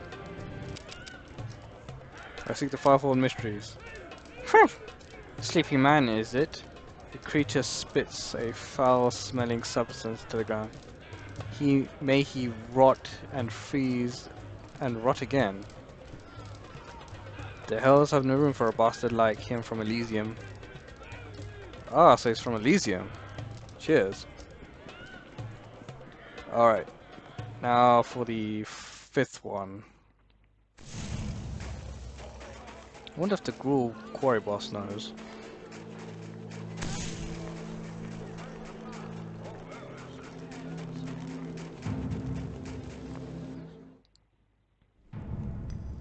Hey, Gruul quarry boss. I need to ask you something. Seek the fivefold mysteries? Fucking quasi-lipped angel lovers. Sleeping man this, sleeping man that. You pilgrims are giving me an ulcer. He's a planet, alright. An angel in the hell's own depths. Now get over it. Okay, he doesn't know. Alright, bye-bye.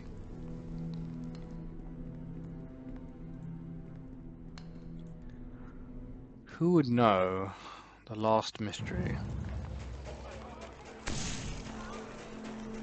What is the last mystery about anyway?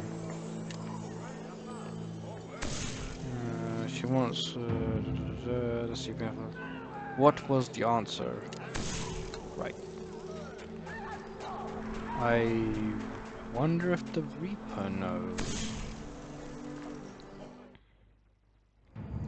Yo, Reaper! You got any information about this sleeping man malarkey? Hail the dead. How may I serve you, sojourner? I seek the fivefold mysteries of the sleeping man. The Reaper nods slowly. The sleeping man is a wise and old. He passed through the gates of Kanya when they were first formed, long before the time of my creation.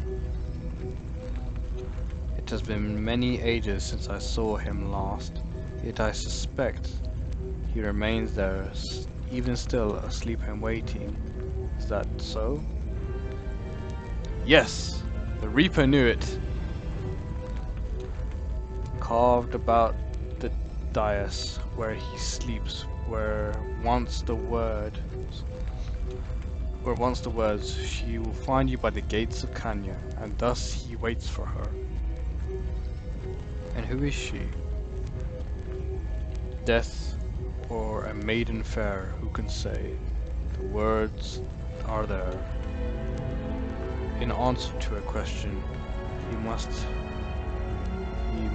have asked once. That is all I know. I must go. Cheers, Reaper. Alright, let's go back to that sensei. I have your answer, sensei. It didn't take me that long. Ah, wrong way.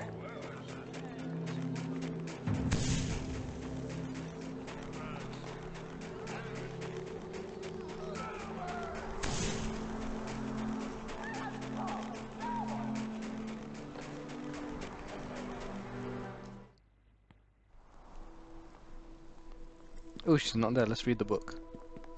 Read one of the entries. The sleeping man dreams more and more about his search. Now, tossing and turning restlessly as I probe deeper into his thoughts. The search has led him to the vast wastes of Kanya, well beyond the gates. I could almost feel the biting cold he suffered on the verge of death amidst the blinding snows. He had a ring that turned the whole world dark and marked his path that compelled him ever forward. Mephistopheles had left guardians along the path, for what reason I know not why. 2 of them he killed with frozen hands, and he seemed to think that 3 others still remained. I read further. His injuries were grievous. Every step was agony, but every step brought him closer to his quest's completion. Only at the end of the dream did the nature of his quest become clear. He sought the knower of places. Thus, I learned the 4th-fold mystery of the sleeping man. Okay. Sensei. You are welcome here. I wish to recite the 5-fold mysteries of the sleeping man. Very well. Let us see if you are ready. Answer me, pilgrim. Who is the sleeping man? A celestial planetar, a creature of good. Yes, his is a pure soul with no trace of pride or vice or vengeance. In following him, we take on his beneficence. Now answer me, pilgrim. From where did he come? He hails from the blessed fields of Elysium. That he does. Elysium is a place of beauty and peace and perfection. Yet he turned his back on it and never returned, choosing instead to roam the plains. So answer me, pilgrim. Why did he leave? I wish I could make a deal with a planetar or celestial planetar. Trade places, my mortality for his immortality. Trade places as well, like Toril for Elysium. Done deal. His heart had known no love. He knew that without passion we are nothing, and thus he journeyed many years in search of his true love. His journey brought him here, to the frozen wastes of Kanya. Answer me, pilgrim. Who did he seek? The knower of places. The knowers ruled this plane before the Beta Zoo claimed it as their hell. In his wisdom, the sleeping man asked simply where his true love would be found. Tell me, pilgrim, what was the answer? She will find you by the gates of Kanya. So he returned here, to the gates, content in the knowledge that she would find him. Weary from his journeys, he fell asleep.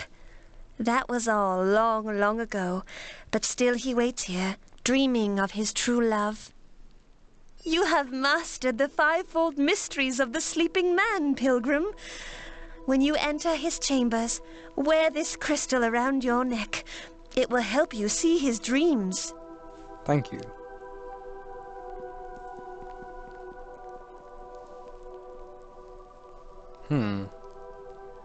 She must be a monk. She moved quite fast. Or she's just wearing boots of speed. So, what necklace did she give me? Sensei's amulet.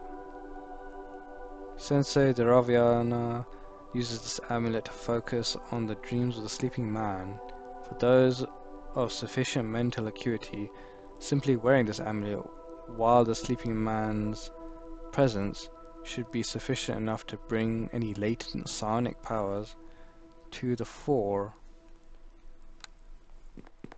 Okay, let's give it a try, shall we?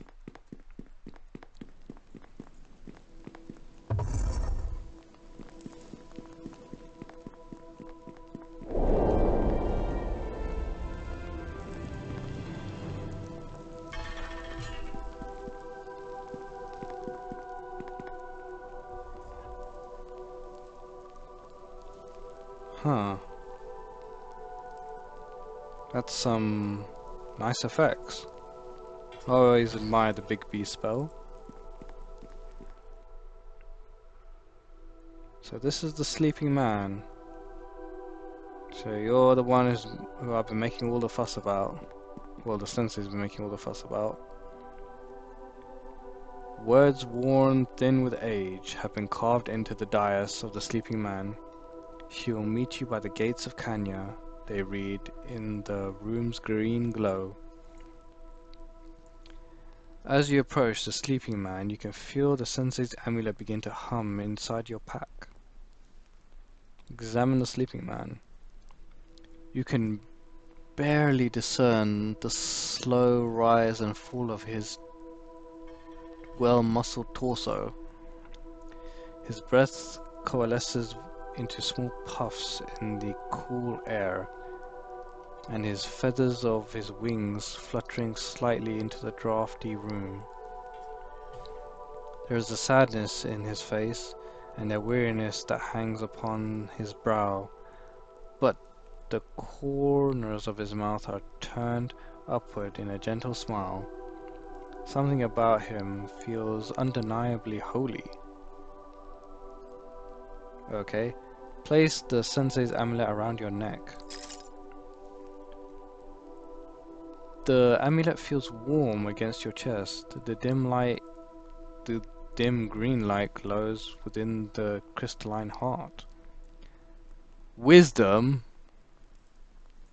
Crap. I think I'm screwed. I don't have wisdom. I don't have wisdom. I suck at wisdom. Okay. Let me just do a quick save, because I don't want to fail this. Sleeping man. Right. Hopefully I have a potion for wisdom as well. Potion of Owl's Wisdom, okay. And I have a scroll of Owl's Wisdom, so I get 2 chances. Hopefully it's enough. So let's see. That sucked. Let's see if the potion does any better. That's sort of okay. I'll give it a try. Hopefully 15 is just enough.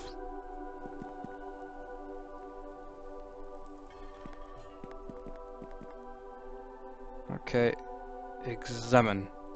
Success! Oh, thank you. You focus your thoughts on the crystal, slowly letting the worries of the world slip away. At last, your soul grows still, and you find yourself floating through a pale white haze. Through the haze drifts the sound of battle. Down with Mephistopheles! Long live Baron Morlocroft! Someone cries. Morlocroft is Lord of Kanya, cries another. The battle is ours! Try to determine the dream's context. The sleeping man's dreamscape shifts and ripples in response to your curiosity. You sense the voice of an old storyteller, the smell of sour ale, the warmth of a fire. This must be a story of the story the sleeping man heard once, long ago. A story he had sought out, a story of an uprising here in Kanya, devil against devil, in a war for rulership over the 8th hell. Focus on the name Baron Morlocroft. The dream is all around you, each aspect so richly textured that there seems to be no end to its depth, to its complexity. You focus on the Baron's name and are filled with a sudden unease. Something is wrong. You find yourself filled with a sense of impending doom. There is treachery afoot, and you can sense that there is something Baron Malcroft has not told those who follow him. Focus on those crying out. Their voices are gruff and guttural, interspersed with a gnashing of teeth. They are the generals of the devil's side of the blood war, and high-ranking ones at that. One voice is different though, nervous and not devilish at all. Ancient as it is, the voice seems to hold a wisdom far beyond its years. It knows too much. It knows that treachery is afoot, yet it stays silent. Move through the mist. The pale white curtain parts to reveal a dozen devils and a stranger, white as mist, that cloaks her. One devil, the Baron, looms over the rest, obese and toady. He clears his throat to speak. His form stretching, growing taller and darker. The Baron thanks the generals for their assistance. They cower in fear before him as he slowly takes his true form, that of Mephistopheles, the lord they thought defeated. The hell? Focused on the concept of the Baron. It seems Baron Malcroft was a ruse, a devil's deceit through which Mephistopheles was able to uncover those who conspired against his throne. Focus on Mephistopheles. He seems younger in this dream than you remember, yet taller too. The arrogance of triumph swells about him, dark and almost corporeal.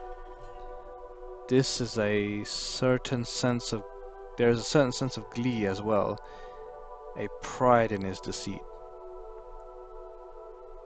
Focus on the concept of the Baron. Okay, done that. Focus on the rebel generals. One by one, Mephistopheles calls his treacherous generals by name, their true name, and sends them hurtling through Kanya's starless sky like meteors, wrapped in hellish flame. Crap, he knew their names, their true names. You are banished, he declares, to the furthest wastes of Kanya. May the glaciers bury you, and may all memory of your passing be stripped from the hells of Bator. By your true name, I command it so. Wow. Focus on the woman in white. The pale woman steps forward. A single tear clings to her cheek. But what of me, my love?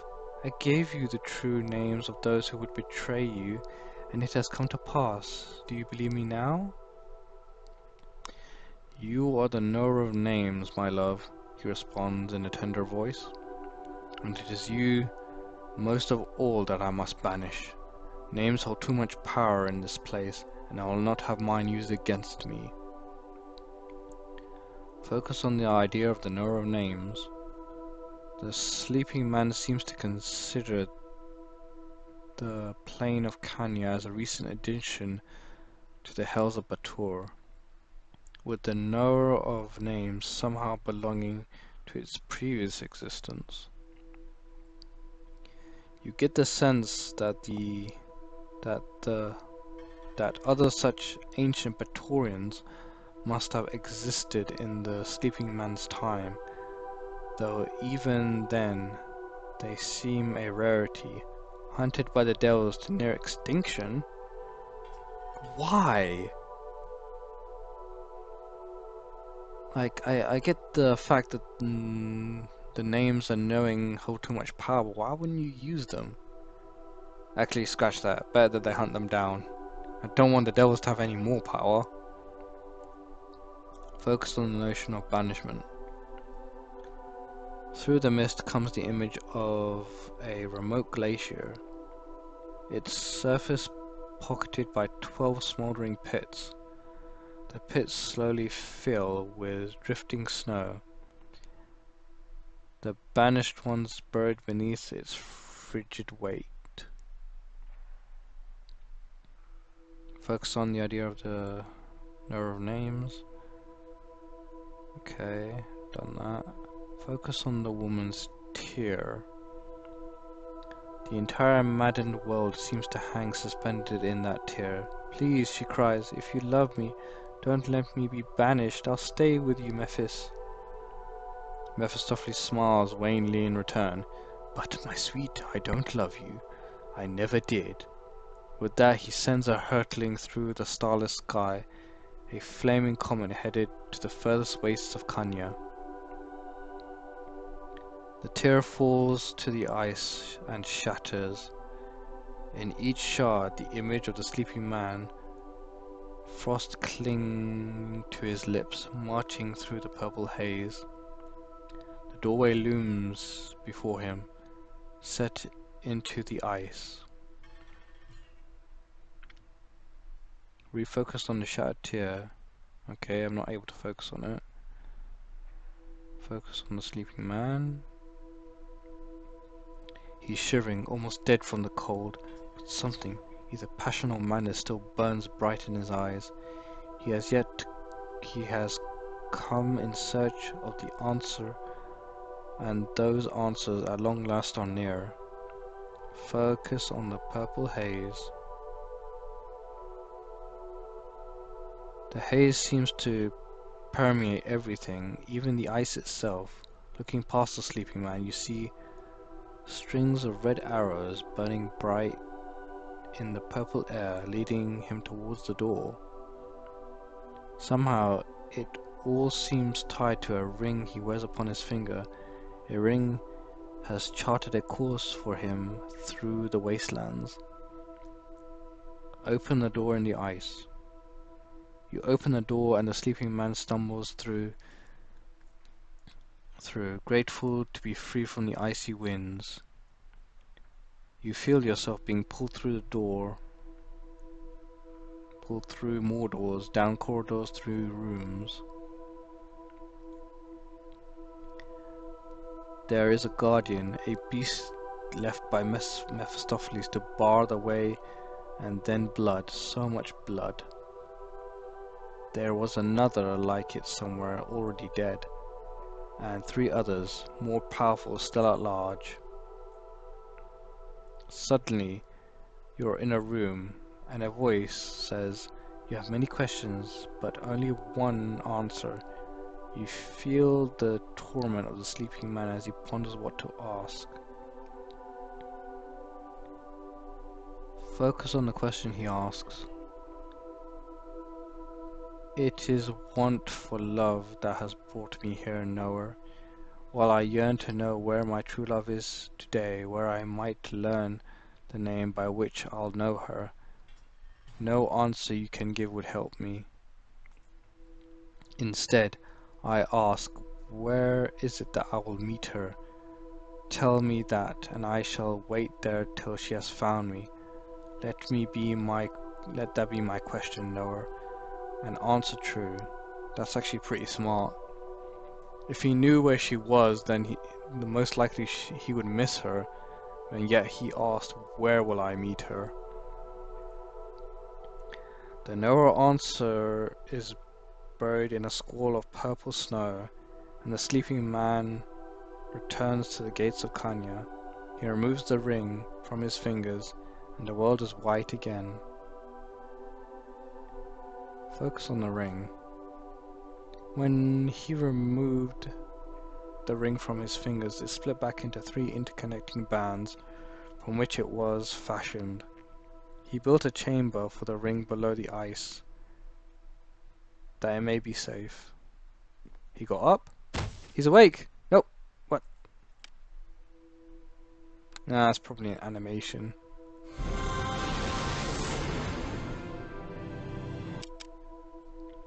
Atop the chamber he built a stone bed, heated from below. He waited many days for his true love. When she did not come, he slowly fell asleep, content in the knowledge that she would find him there. Push further into the sleeping man's dream. Alas, there is nothing. Very well. So, I'll need a ring, won't I? A ring of power, maybe? Do.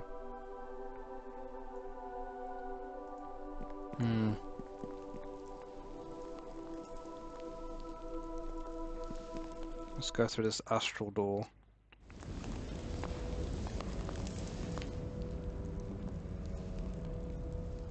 A prayer card. Okay.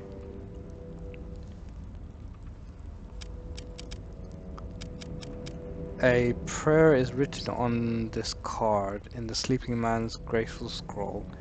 As a child I learned to hope. When I became a man, my hope matured into faith. With my old age approaching, I pray my faith bears love upon its branches. No. Guy's obsessed with love. He just wants to find who he's meant to be with. What's this? What the? Oh! No, I'm not ready. Invisibility.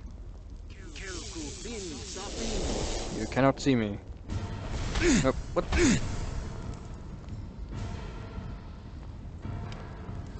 Yeah, they don't have true seeing. Okay. Buff up.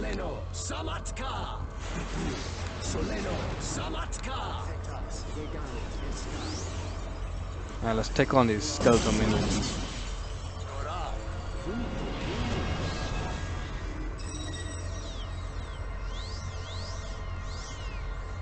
Wait, what? No plus 11? I feel cheated. Okay, so let's do time stop. And fireball for days. I'll cast it like 3 times. Should be enough. And still that was not enough. Still not enough. Oh wow, they hurt. They hurt a lot. Potion of heal.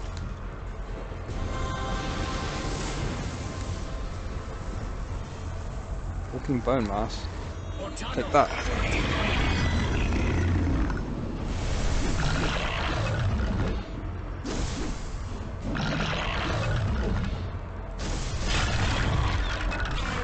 Oh, okay. I don't have to worry about the boss then, I just have to worry about these things.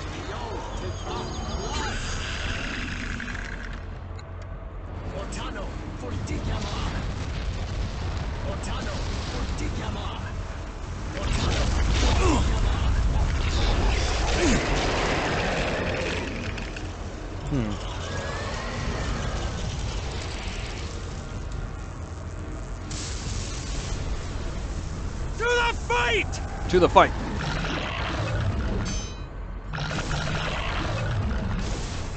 I can take you on.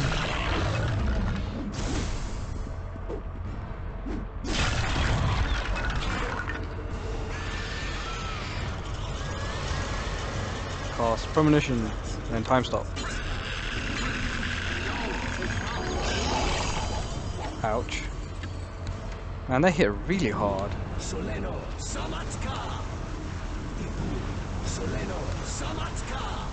One potion of heal. To the fight!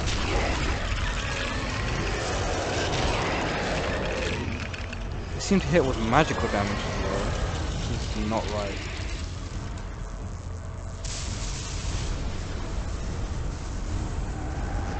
Have at thee.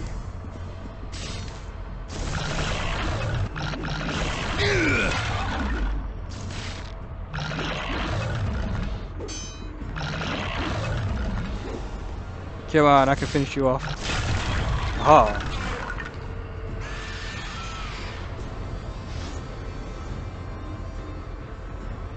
So, I finally have I guess the 3 bands of the ring. So, I'll put the bands here with all of my golem stuff.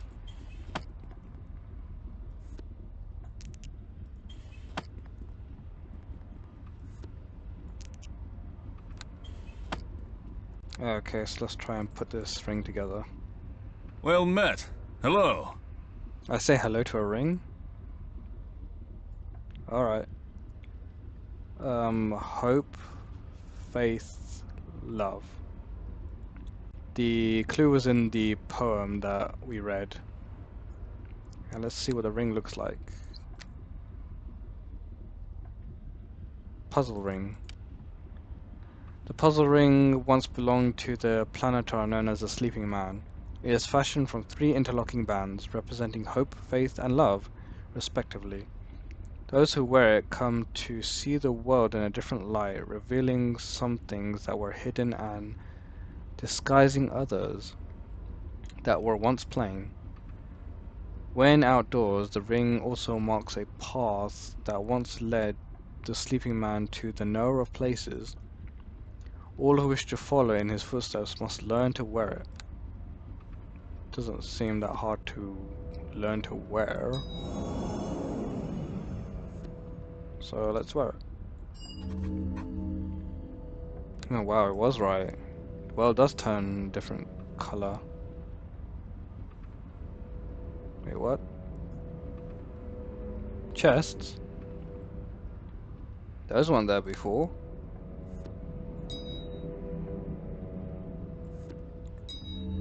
Oh, right. Reveal things that were once hidden and disguising others. It meant that literally.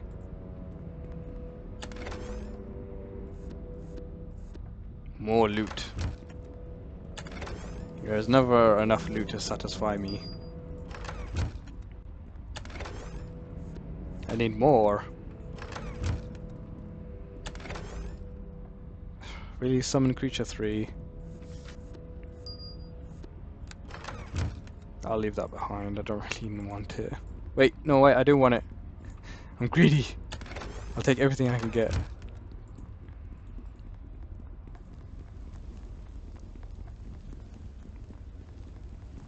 Okay, what about here? Oh, there's more chests. Okay.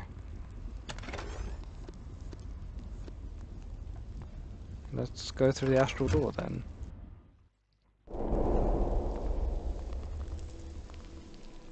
And there's an arrow, just like you said. A red arrow through there. Nope, don't want to talk to the Sleeping Man. Turn an altar. With stuff in it. And a helmet.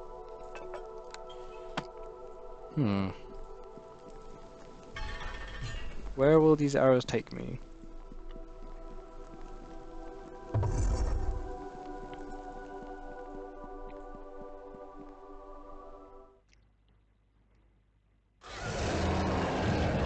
No, another soul has been taken.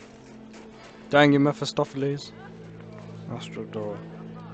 Okay, so I think as soon as I go through this door, I'm not going to be able to come back. So, what I'll do is, after I end this recording, I will go back to the realm of the Reaper, get all the stuff from the Pool of Souls, sell it all off, and prepare for my journey onwards. So, thank you all for watching my Let's Play of Neverwinter Night's Hordes of the Underdark. We are now stuck in hell and trying to find our way out. So please watch my next episode and see if I managed to make it out of hell. Alright, and leave a comment down below of what you thought. Okay then, see you next time. Bye.